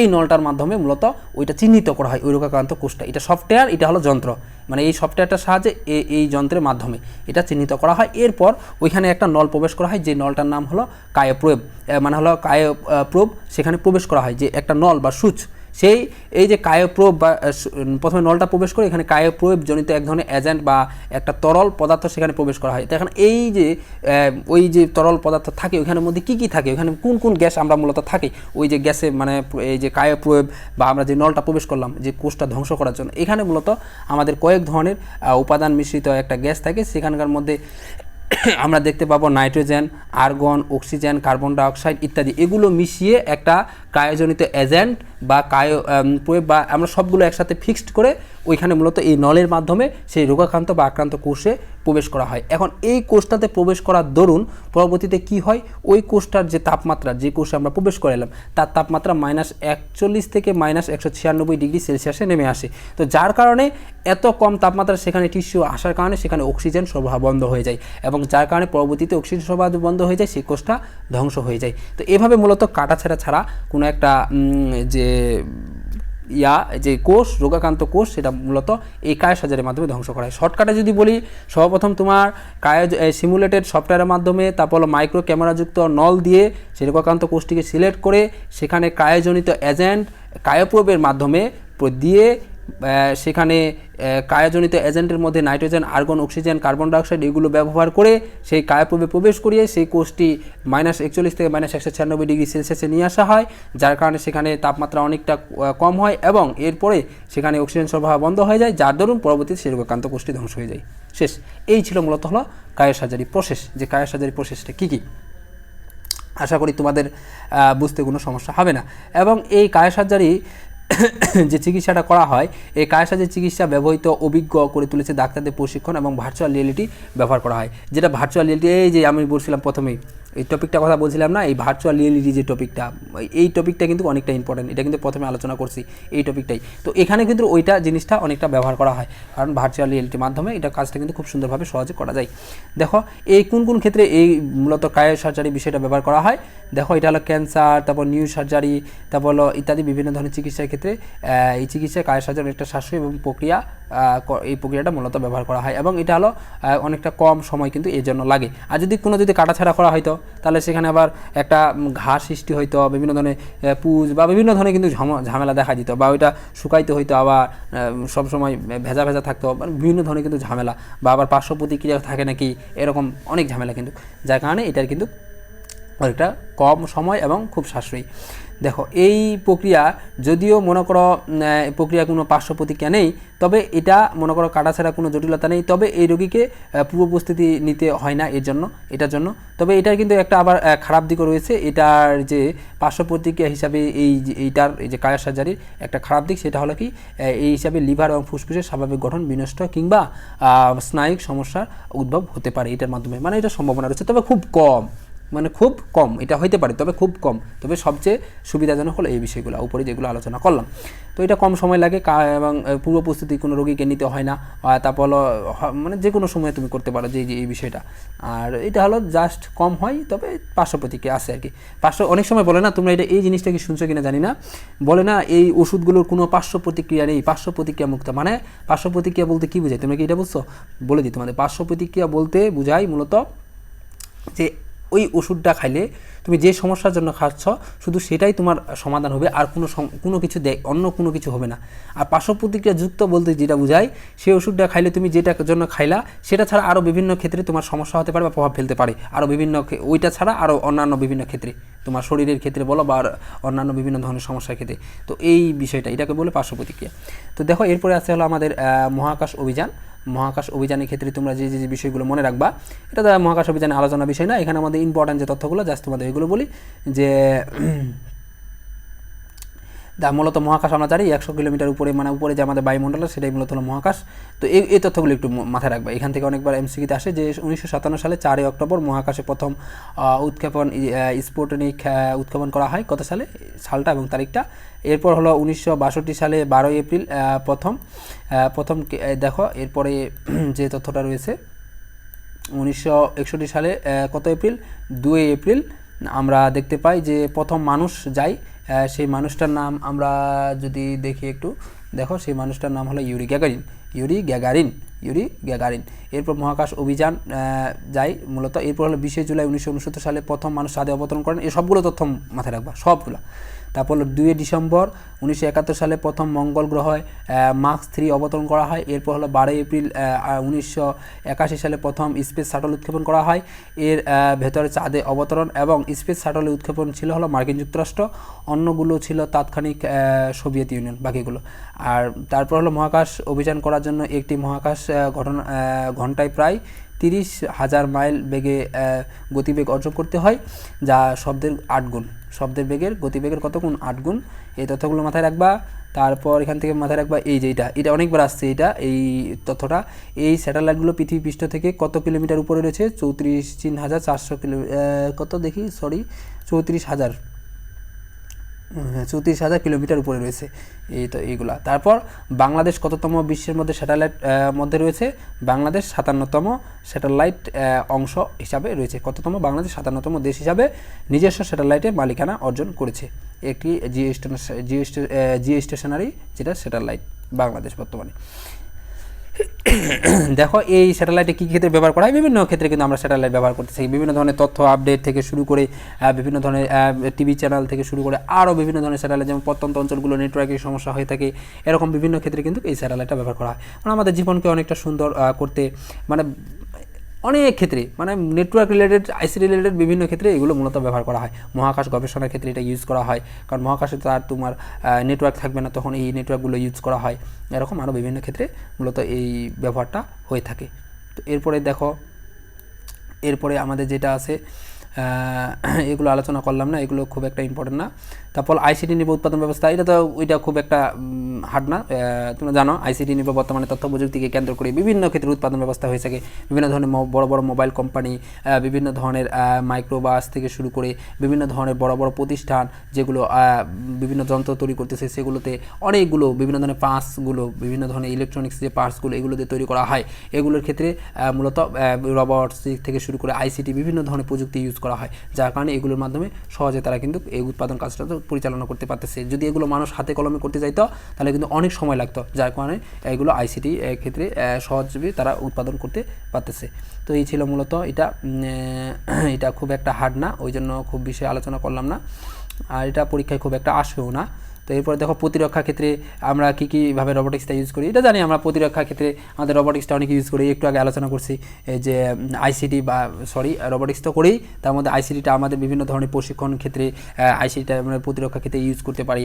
তারপর বিভিন্ন ধরনের এই যে একটা নতুন কোনো বম যে আছে, বমগুলো এগুলোর মনে করো কীভাবে সেটা রিফিউজ করা যাবে, তারপর সেটা মনে করো নষ্ট করা যাবে সেই বমটা, বা অন্যান্য বিভিন্ন ধরনের প্রযুক্তিগুলা, যে কোন প্রযুক্তি কীভাবে ইউজ করবো, বা কোনো এলাকায় মনে করো কথার কথা এখন ওই এলাকার মানুষজনগুলো যোগাযোগ করে যুদ্ধের জন্য। এখন তুমি এখানে যদি এমন একটা ডিভাইস আছে ইউজ করো, সেখানে নেটওয়ার্ক ব্যবস্থা থাকবে না, সেই এলাকায় নেটওয়ার্ক বিচ্ছিন্ন হয়ে যাবে, চাইলেও কি কারোর সাথে যোগাযোগ করতে পারবে না। এরকম বিভিন্ন ক্ষেত্রে আইসিটি ইউজ করা হয় প্রতিরক্ষা ক্ষেত্রে। তো এরকম আরও বিভিন্ন মাধ্যম আছে যেগুলোর ক্ষেত্রে আমরা আইসিটিটা ইউজ করে থাকি। দেখো এরপরে রয়েছে এইটাও ভাই খুব ইম্পর্টেন্ট। এবার যে টপিক আসছি প্রচুর ইম্পর্টেন্ট, এটা বাদ দিও না, খুব একটা মারাত্মক টপিক, খুবই ইম্পর্টেন্ট। এবার যে টপিক প্রচুর ইম্পর্টেন্ট, প্রচুর 5 স্টার দাও, 5 স্টার। এটাও সৃজনশীলের জন্য ইম্পর্টেন্ট, তুমি আগেই বলে দিচ্ছি, সৃজনশীলের জন্য ইম্পর্টেন্ট। 5 স্টার দাও, 5 স্টার। আমি শুধু 5 স্টার লিখে দিচ্ছি, তুমি দিবা 5 স্টার, 5টা স্টার এভাবে দিবা। সৃজনশীলের জন্য প্রচুর ইম্পর্টেন্ট, প্রচুর। দেখো মানুষের বায়োমেট্রিক্স কি? বায়োমেট্রিক্স হলো শনাক্তকরণ কি? একটা জিনিসকে অদ্বিতীয়ভাবে শনাক্তকরণ। অদ্বিতীয়ভাবে বলতে কেমন? আমাকেই শনাক্ত করবে, অর্থাৎ আমার মতো কেউ নাই আলাদা, এরকম বিষয়টা। এটা কিভাবে শনাক্ত করা যায়, বা এটা মোবাইল ফোনে কীভাবে শনাক্ত করে? যেমন তোমার মোবাইল ফোনে দেখো না, এই যে মোবাইল ফোনে ফিঙ্গারপ্রিন্ট দাও, মোবাইল ফোনে ফেস লক দাও, দেখো এখন অন্য জনের ফেস দিলে কিন্তু সে খুলে না, কখনো কিন্তু খুলে না। তোমার ফেস দিলে কেবল খুলে, তোমার ফিঙ্গারপ্রিন্ট দিলে কেবল খুলে, অন্য 10 জন দিলে তার কিন্তু খুলে না। তো এখন দেখো এই বায়োমেট্রিক্সটাই হলো এটা, যে কোনো একটা ব্যক্তিকে এই অদ্বিতীয়ভাবে যে শনাক্ত করে, এই যে বিষয়টা, এটাকেই মূলত বায়োমেট্রিক্স বলা হয়, যেটা তুমি কিন্তু দৈনন্দিন ইউজ করতেছো। দেখো মানুষের দৈনন্দিন গঠন, আচরণ, শারীরিক বৈশিষ্ট্য, পরিমাপের ভিত্তিতে কোনো ব্যক্তিকে অদ্বিতীয়ভাবে শনাক্ত করার যে প্রযুক্তি, সেটাই মূলত বায়োমেট্রিক্স। মানে কোনো ব্যক্তিকে যদি অদ্বিতীয়ভাবে শনাক্ত করে। এটা হলো গ্রিক শব্দ বায়ো, যার অর্থাৎ জীবন, লাইফ, এবং মেট্রিক্স, এই দুইটা শব্দ থেকে মূলত এসেছে এর উৎপত্তি। বায়োমেট্রিক্স এটি হলো বায়োলজিক্যাল ডেটা মাপা বা বিশ্লেষণ করা একটি বিজ্ঞান ও প্রযুক্তি, যেটা একটু আগে বললাম। একটা ব্যক্তিকে অদ্বিতীয়ভাবে শনাক্ত করার যে পদ্ধতি বা প্রক্রিয়া, মানে তুমি স্বতন্ত্র, তুমি আলাদা সবার থেকে, এই যে এইটাতে চিনবে, এই চিনার যে প্রক্রিয়া, এটাকে মূলত বায়োমেট্রিক্স বলা হয়ে থাকে। দেখো এরপরে যদি আমরা যাই, এই বায়োমেট্রিক্স যে রয়েছে, এই বায়োমেট্রিক্সটা আমরা যেটা দেখলাম, এটাকে মূলত এই বৈশিষ্ট্যের উপর ভিত্তি করে এটাকে মূলত 2 ভাগে ভাগ করা যায়। মানে এই বায়োমেট্রিক্স যে আমরা একটা ব্যক্তিকে অদ্বিতীয়ভাবে শনাক্ত করব বা চিনব, একটা ব্যক্তি তো অবশ্যই অদ্বিতীয়ভাবে চেনার জন্য কিছু জিনিস থাকবে, যেটা হলো অন্য 10 জন থেকে আলাদা। তার মধ্যে কী রয়েছে, কী বৈশিষ্ট্য, যেগুলোর মাধ্যমে একটা ব্যক্তিকে আমরা অন্য 10 জন থেকে আলাদা করতে পারবো, ডিফারেন্স করতে পারবো, যেটা তোমার মধ্যে আছে সেটা আরও কারোর মধ্যে থাকবে না। তো এরকম কী বৈশিষ্ট্য, সেগুলোর উপর ভিত্তি করে এটা 2 ভাগে ভাগ করা হয়। তার মধ্যে প্রথমটা হলো কি, প্রথমটা হলো শরীরবৃত্তীয় মধ্যে কী অংশ রয়েছে? প্রথম হলো বায়োমেট্রিক্স পদ্ধতির মধ্যে শরীরবৃত্তীয় বায়োমেট্রিক্স পদ্ধতি সেগুলো আঙ্গুলের ছাপ। অবশ্যই দেখো তোমার যে আঙ্গুলের ছাপ, এই আঙ্গুলের ছাপ কারোর সাথে মিলবে না ভাই। তোমার যে এই আঙ্গুলের ছাপে, এই যে তোমাদের দেখা এই রেখাগুলো আছে না আঙ্গুলের ছাপে, যদি ভালোভাবে দেখো, এই যে রেখাগুলো আছে, এই যে রেখাগুলো আঙ্গুলের ছাপের, খুব মনোযোগ সহকারে দেখো, তাহলে বুঝতে পারবা এই রেখাগুলা কিন্তু তোমার যে আছে ওইগুলো কিন্তু অন্য 10 জনের মতো নাই। এখন এটা নাই, আঙ্গুলের ছাপ খুব একটা প্রচলন। এখন সিগনেচারটা ইউজ করা হয় সব জায়গায়, কারণ এখন মানুষ সবাই সিগনেচার দিতে জানে আর কি। কিন্তু আগেকার মানুষ যখন সিগনেচার দিতে জানতো না, সবাই কিন্তু আঙ্গুলের ছাপে ইউজ করতো। কেন? কারণ ওইটার মাধ্যমে ব্যক্তিটাকে আলাদাভাবে শনাক্ত করা যেত, এইটা আলাদা, ওইটা কিন্তু প্রত্যেকটা ব্যক্তি ফেলে কিন্তু আলাদা, এই আঙ্গুলের ছাপটা কারোর সাথে কারো কিন্তু মিলবে না। ওই যখন তোমরা ভোট উঠাও, সবাই তো মোটামুটি প্রায় ভোটের উঠানোর একটা বয়স হয়ে গেছে, সবাই দেখছো, ওইখানে কিন্তু ওই জন্য কিন্তু আঙ্গুলের ছাপটা দিতে হয় তোমার এই যে বায়োমেট্রিক ভেরিফিকেশনের ক্ষেত্রে। তো আঙ্গুলের ছাপ এভাবে মূলত কাজ করে বায়োমেট্রিক্সের মাধ্যমে, এটা প্রত্যেকের ক্ষেত্রে আলাদা হয়ে থাকে। তো হাতের রেখা, অবশ্যই তোমার যে এই হাতের রেখাগুলো আছে, তোমার দেখবা এই হাতের রেখাগুলো মিলবে না কারোর সাথে, একটু না একটু হলেও ভিন্নতা তুমি পাবা। তারপর হলো আইরিস মানে চোখের আইরিস দেখবা সবার কিন্তু আলাদা আলাদা, এই চোখের আইরিসগুলো কারোর সাথে কারো কিন্তু এই চোখের আইরিসগুলো মিলবে না। এইগুলোর মাধ্যমে একটা ব্যক্তিকে অদ্বিতীয়ভাবে শনাক্ত করা যাবে। তারপর হলো মুখমণ্ডল অবয়ব, অবশ্যই তোমার যে ফেস, এই ফেসটা কি অন্য 10 জনের মতো আছে? না, তোমার ফেস আলাদা, আরেকজনের ফেস আলাদা, আরেকজনের ফেস আলাদা। আর আমাদের বাংলাদেশের বিশেষ করে বাঙালিদের সবার ফেস আলাদা হওয়ার কারণ হলো আমরা হলো সংকর জাতি। যারা জানো তারা, যারা ইতিহাস পড়ছো তারা এটা খুব ভালোভাবে জানবা, জিকেও যারা পড়ছো তারা বলতে পারবা যে বাঙালি জাতিকে সংকর জাতি বলা হয়, কারণ এখানে বিভিন্ন দেশের আগমন ঘটছে। কারণ তোমরা জানো যে এখানে আমাদের ভারত উপমহাদেশে ব্রিটিশ আসছিল, তারপর হলো তোমার পর্তুগিজ, তারপর হলো ফরাসি, তারপর হলো ইংরেজ, তারপর বিভিন্ন ধরনের দেশের কিন্তু মানুষজন, দার্শনিকগণ, বিভিন্ন ধরনের মানুষজন আসছিল এই দেশে। আরও বিভিন্ন ধরনের মানুষ আসছিল এই ব্যবসা বাণিজ্য থেকে শুরু করে রাজনৈতিক বিভিন্ন প্রেক্ষাপটের কারণে। তো এখন আসে কিন্তু অনেকগুলো জাতি একসাথে মিলিত হয়েছে, যার কারণে কিন্তু তারা এখানকার অনেক দেশে মেয়েদের সাথে বিয়ে হয়েছে, তার কারণে বিভিন্ন ধরনের জাতি কিন্তু একটা সংমিশ্রণ হয়েছে। এই জন্য আমাদের এটাকে সংকর জাতি বলা হয়, এবং কারোর সাথে কারো কিন্তু আমাদের এই জন্য চেহারা মিল থাকে না। কিন্তু তুমি দেখো চীনের দিকে দেখো, চিনতে পারবে না কিন্তু কারো মনে করে একজনের চেহারা আরেকজনের চেহারা, মানে তুমি অমিল খুঁজে পাবে না, মানে দেখতে মনে হয় একই রকম, এরকম। মানে আমাদের মূল কারণ কিন্তু এটা, আমরা সংকর জাতি, যার কারণে প্রত্যেক চেহারা কিন্তু আলাদা। তো এই জন্য বলছে মুখমণ্ডল অবয়ব শনাক্তকরণ। এই মুখমণ্ডলের মাধ্যমেও আমাদের যে মুখমণ্ডলটা আছে, ফেসটা আছে, এটার মাধ্যমে আমরা বিভিন্নভাবে অন্যজনকে চিনতে পারি। এক হলো ডিএনএ। এই যে সবচেয়ে বড় যে জিনিসটা শরীরবৃত্তীয় মধ্যে, সেটা হলো ডিএনএ। প্রত্যেকটা ব্যক্তির ডিএনএ আলাদা আলাদা, এবং এই ডিএনএটা তোমার মধ্যে যেটা ডিএনএ আছে না, এটা তোমার ফ্যামিলির মধ্যে থাকবে কিন্তু। যেমন তোমার মার যে ডিএনএ, তোমার মার ডিএনএ যদি পরীক্ষা করে, বাবা মার বা ভাই বোনের তোমার যদি পরীক্ষা করে, তোমার যদি ডিএনএ পরীক্ষা করে, তোমাকে অবশ্যই বলতে পারবে যে তুমি তার বংশধর। এটা কিন্তু সহজে বলা যায়। দেখো না, যারা বিভিন্ন ধরনের যে সিআইডিগুলো আছে, বিভিন্ন ধরনের এই যে মানে এই যে অনলাইনে যে বিভিন্ন ধরনের ভিডিওগুলো দেখায়, ওইগুলোতে দেখো যে এই যে কোনো জিনিসে কিন্তু ডিএনএ পরীক্ষা করে, টেস্ট করে। কেন করে? কারণ এটার মাধ্যমে সহজে কিন্তু একটা ব্যক্তিকে শনাক্ত করা যায়। তো ডিএনএ পূর্ণরূপটা একটু জানবা, ডিঅক্সিরাইবোনিউক্লিক অ্যাসিড। এটা মূলত কী কী মাধ্যমে শনাক্ত করা যায়? রক্ত, চুল, আঙ্গুল সহ মুখ, লালা, ডিএনএ ইত্যাদি ইত্যাদির মাধ্যমে ডিএনএটা সংগ্রহ করা যায়। এটা গেল বায়োমেট্রিক্স, যে একটা মানুষকে নিখুঁতভাবে আলাদাভাবে চিহ্নিত করার শরীরবৃত্তীয় প্রক্রিয়া। মানে একটা শরীরের মধ্যে বা শরীরের জিনিস যেগুলো আমাদের আছে, এগুলোর মধ্যে থেকে কিভাবে তাকে চিনবে। এখন যদি শরীরের বাইরে যাই, শরীরের বাইরে কী কী তখন দেখব, তখন হলো আচরণগত বায়োমেট্রিক্স পদ্ধতি যেটাকে বলে, সেগুলোর মধ্যে যদি আমরা দেখি, প্রথম যেটা আছে কিবোর্ডে টাইপিং। অবশ্যই প্রত্যেকের টাইপিং কিন্তু সমান হবে না, এক একজনের টাইপিং কিন্তু এক এক রকম হবে। তো এই কিবোর্ডে টাইপিংয়ের মাধ্যমে আমরা কিন্তু একটা ব্যক্তিকে আলাদাভাবে শনাক্ত করি। হাতের স্বাক্ষর, অবশ্যই তোমার স্বাক্ষর কিন্তু সবসময় একই হবে, একটু 8-19 হতে পারে, কিন্তু 90% তোমার স্বাক্ষরটা সবসময় একই হবে। এটার মাধ্যমে একটা ব্যক্তিকে সহজে চেনা যায়। এরপরে যেটা আছে দেখো, এরপরে আছে হলো তোমার কণ্ঠস্বর যাচাই করেন। অবশ্যই আমার কণ্ঠস্বর একরকম, তোমার কণ্ঠস্বর আরেক রকম, অন্য 10 জনের কণ্ঠস্বর কিন্তু আরেক রকম, মানে সবার কিন্তু কণ্ঠস্বর কিন্তু ভিন্নতা রয়েছে, কারোর সাথে কারো কিন্তু কণ্ঠস্বরে কিন্তু মিল নেই। তো এই কণ্ঠস্বরের ভিন্নতার কারণে কিন্তু আমরা সে ব্যক্তিটা অনেকভাবে আলাদাভাবে চিনতে পারি। এই বায়োমেট্রিক্স প্রযুক্তি ব্যবহার, এই প্রযুক্তিটা, বায়োমেট্রিক্স যে প্রযুক্তিটা রয়েছে, এটা বিভিন্ন ক্ষেত্রে ব্যবহার করা হয়। তো দেখো কী কী ক্ষেত্রে ব্যবহার করা হয়: মৃতদেহ শনাক্তকরণ, তারপর অপরাধের শনাক্তকরণ, পিতৃত্ব মাতৃত্ব শনাক্তকরণে, জাতীয় পরিচয়পত্র, বায়োমেট্রিক্সের পাসপোর্ট, ড্রাইভিং লাইসেন্স, ভোটার নিবন্ধন, এটিএম, অনলাইন ব্যাংকিং, তারপর প্রবেশ নিয়ন্ত্রণ, উপস্থিতি নিয়ন্ত্রণ, কম্পিউটার বা mobile phone log in, e commerce, smart card ইত্যাদি ক্ষেত্রে এই মূলত বায়োমেট্রিক্স যে পদ্ধতিটা রয়েছে, এই বায়োমেট্রিক্স পদ্ধতিটা মূলত ব্যবহার করা হয়। এরপরে রয়েছে বায়ো ইনফরমেটিক্স। দেখো বায়ো ইনফরমেটিক্স জিনিসটা কি? বায়ো ইনফরমেটিক্স হলো তোমার, এটা জীববিজ্ঞানের সাথে রিলেটেড। বায়ো ইনফরমেটিক্স কিসের সাথে রিলেটেড? জীববিজ্ঞানের সাথে রিলেটেড। আর বায়োমেট্রিক্স হলো আমাদের কোনো ব্যক্তিটাকে মানে অদ্বিতীয়ভাবে শনাক্ত করার যে প্রক্রিয়া, নির্দিষ্টভাবে কোনো একটা ব্যক্তিকে আমরা যে শনাক্ত করব, সেই প্রক্রিয়াটা হলো বায়োমেট্রিক্স। আর বায়ো ইনফরমেটিক্স হলো কি?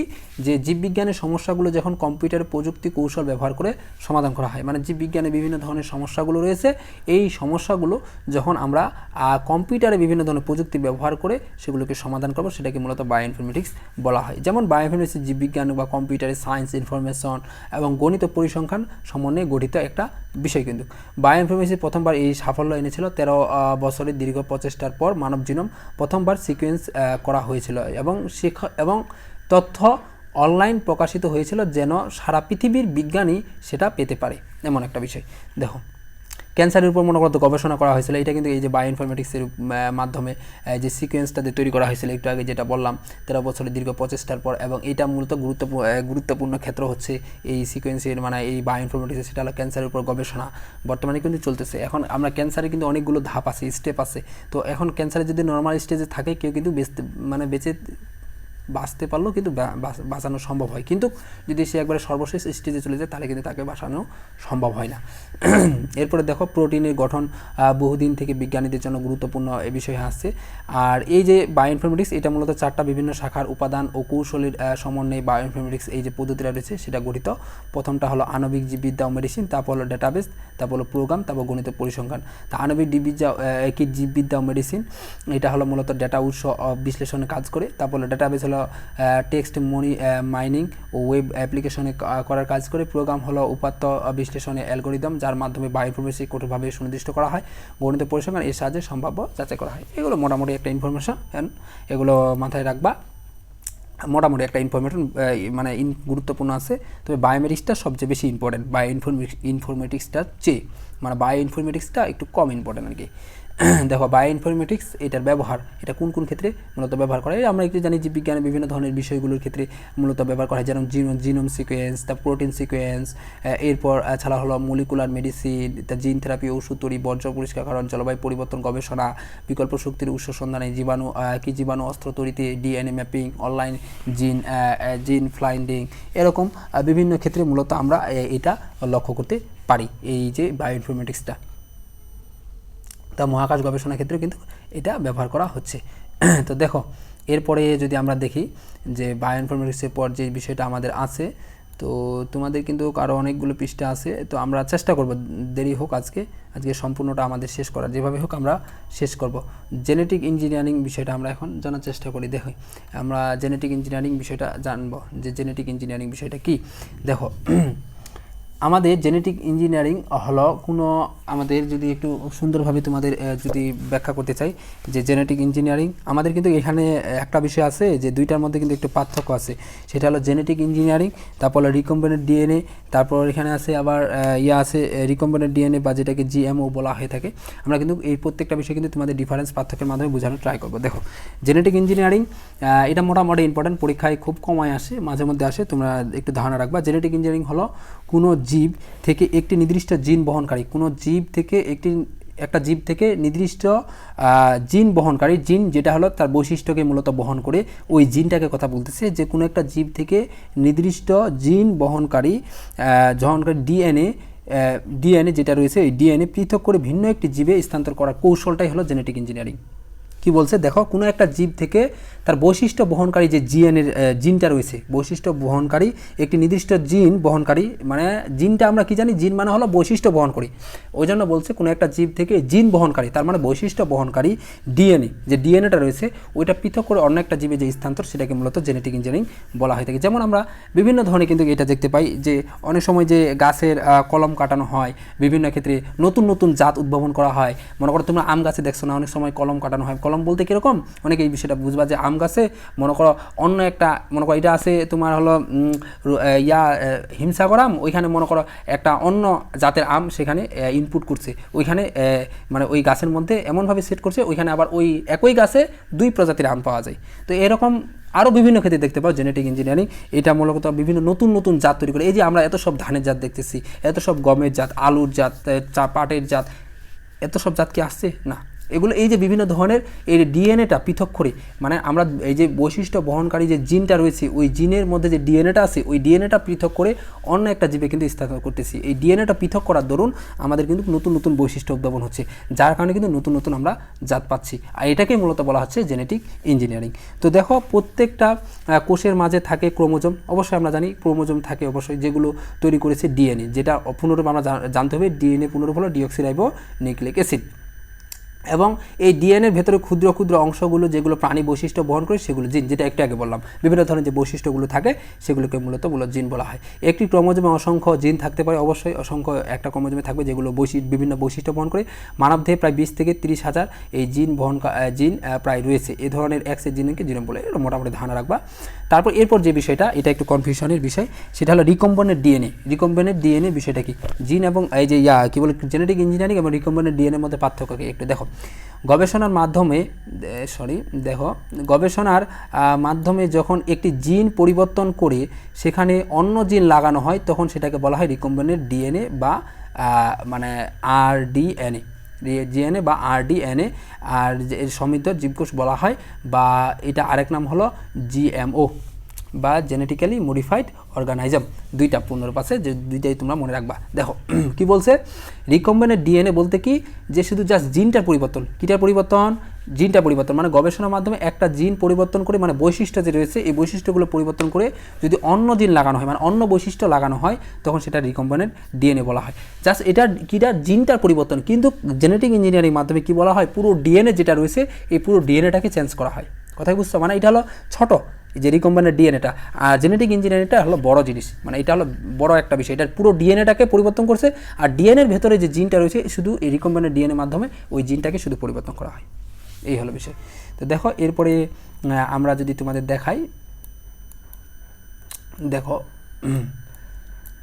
যে আমাদের জেনেটিক ইঞ্জিনিয়ারিং জীবদেহে বিভিন্ন ধরনের জিনোম অনুযায়ী সাজিয়ে কিংবা বিভিন্ন জীবের জিনোমকে জোড়া লাগিয়ে নতুন জীবকোষ সৃষ্টির ক্ষেত্রে এই জেনেটিক ইঞ্জিনিয়ারিং ব্যবহার করা হয়, যেটা আমাদের। তার এর ব্যবহার কী কী ক্ষেত্রে ব্যবহার করা হয়, যেটা একটু আগে বললাম, বিভিন্ন ধরনের হাইব্রিড নামে বর্তমানে জেনেটিক ইঞ্জিনিয়ারিংয়ে বিভিন্ন ধরনের হাইব্রিড নামে বিভিন্ন ধরনের ফসল উৎপাদন করা হচ্ছে, তারপর বিভিন্ন ধরনের নতুন নতুন জাত উৎপাদন করা হচ্ছে, যেমন যে ইকোলি ব্যাকটেরিয়া এবং ইস্টে থেকে মানবদেহে ইনসুলিন তৈরি, হরমোন বৃদ্ধি, এরকম বিভিন্ন ধরনের কিন্তু নতুন নতুন জাত উদ্ভাবন করা হচ্ছে, বা বিভিন্ন ধরনের। যেমন স্বাধীনতার অবস্থিত পরই আমাদের দেশে ধান গবেষণা ইনস্টিটিউটে উচ্চ ফলনশীল বি জাতের বৃহৎ ভ্যারাইটির ধানের বীজ উদ্ভাবন করা হয়। এটা কিসের মাধ্যমে? এই জেনেটিক ইঞ্জিনিয়ারিং মাধ্যমে। যেমন আরেকটা হচ্ছে বেগুনি রঙের এর উপসি ধান, বেগুনি রঙের এক প্রকার উপসি ধান রয়েছে, তো এইটা একটা নতুন, এরকম বিভিন্ন ধরনের এরকম ধান, ভুট্টা, তুলা, টমেটো ইত্যাদি ক্ষেত্রে নতুন নতুন জাত তৈরি করা হচ্ছে, যেগুলোর ক্ষেত্রে আমাদের নতুন নতুন আমরা জাত পাচ্ছি, যেটা জেনেটিক ইঞ্জিনিয়ারিংয়ের মাধ্যমে। আর বিজ্ঞানীরা দেখিয়েছেন যে জেনেটিক ইঞ্জিনিয়ারিং বহুমাত্রিক ব্যবহারের পাশাপাশি এর কিছু বিরূপ প্রতিক্রিয়া রয়েছে, মানে একটা খারাপ দিকও রয়েছে জেনেটিক ইঞ্জিনিয়ারিং যদি খারাপ দিকগুলো ধরতে যাই। এর মধ্যে উল্লেখযোগ্য হলো জীব বৈচিত্র্য হ্রাসের কারণে জীবজগতে মারাত্মক বিপর্যয় একটা সৃষ্টি হচ্ছে, এটা বাস্তব। অর্থনৈতিক বা অযাচিতভাবে জিনের স্থানান্তর করা হচ্ছে, মানে মানুষগণ বিবেচনা করতেছে না, এটা জাস্ট জিনটা পরিবর্তন করে হলে পরবর্তী কী প্রভাব পড়বে না পড়বে এরকম দেখে না।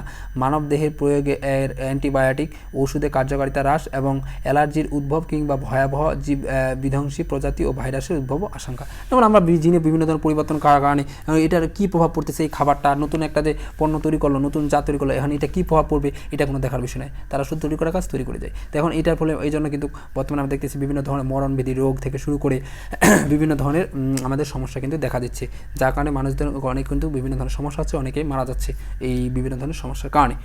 তো এই ছিল মূলত হলো আমাদের জেনেটিক ইঞ্জিনিয়ারিং।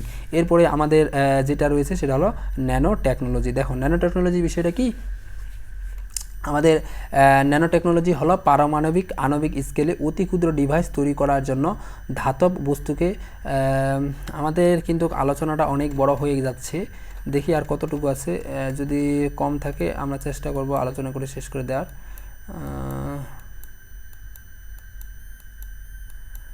আর বেশি নাই, এখানে তো ইনফরমেশন বেশি নাই, এগুলো জাস্ট হালকা করে ইনফরমেশন আছে, বেশি তথ্য নেই, আর তাহলে সমস্যা নাই, আমরা শেষ করে দিই।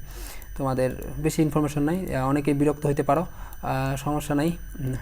আমরা চেষ্টা যেহেতু বলেছি আজকে যে তোমাদের আজকে আমরা শেষ করে দিব সম্পূর্ণ অধ্যায়টা, যতক্ষণ লাগুক আমরা সেটাই চেষ্টা করব যে তোমাদের সম্পূর্ণটা আজকে শেষ করে দেওয়ার। তো দেখো সবাই একটু ধৈর্য সহকারে থাকো, কারণ বেশি পর্ব নিতে গেলে তোমরাই বিরক্ত হবা, আমি খুব টানে দিচ্ছি, তাড়াতাড়ি শেষ করে দিচ্ছি।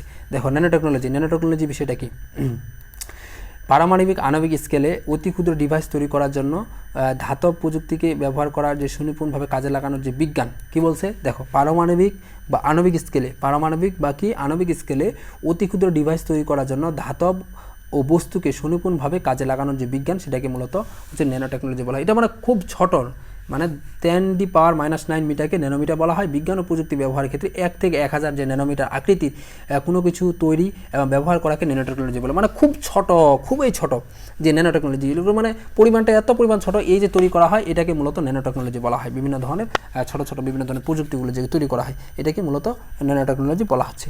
এই আকৃতির কিছু তৈরি করা হলে সাধারণভাবে তাকে ন্যানো পার্টিকেল বলা হয়ে থাকে, মানে এইটা অতি ক্ষুদ্র মানে বিভিন্ন ধরনের বিষয়গুলো তৈরি করার ক্ষেত্রে, মানে কোনো বস্তু কার্যকারিতা বাড়ানোর জন্য যে বিশেষ প্রযুক্তি ব্যবহার করা হয় তাকে ন্যানো স্কেলে রূপান্তর করার যে প্রযুক্তি, সেটাই মূলত হলো ন্যানো টেকনোলজি। মানে এটা অতি ক্ষুদ্র ক্ষুদ্র বস্তুর ক্ষেত্রে মূলত ব্যবহার করা হয়। আমাদের প্রায় 1 ঘন্টার মতো হয়ে যাচ্ছে লাইভটা, দেখো একটু ধৈর্য ধরো, শেষ আর বেশি নাই আমাদের, এই একটু রয়েছে শুধু।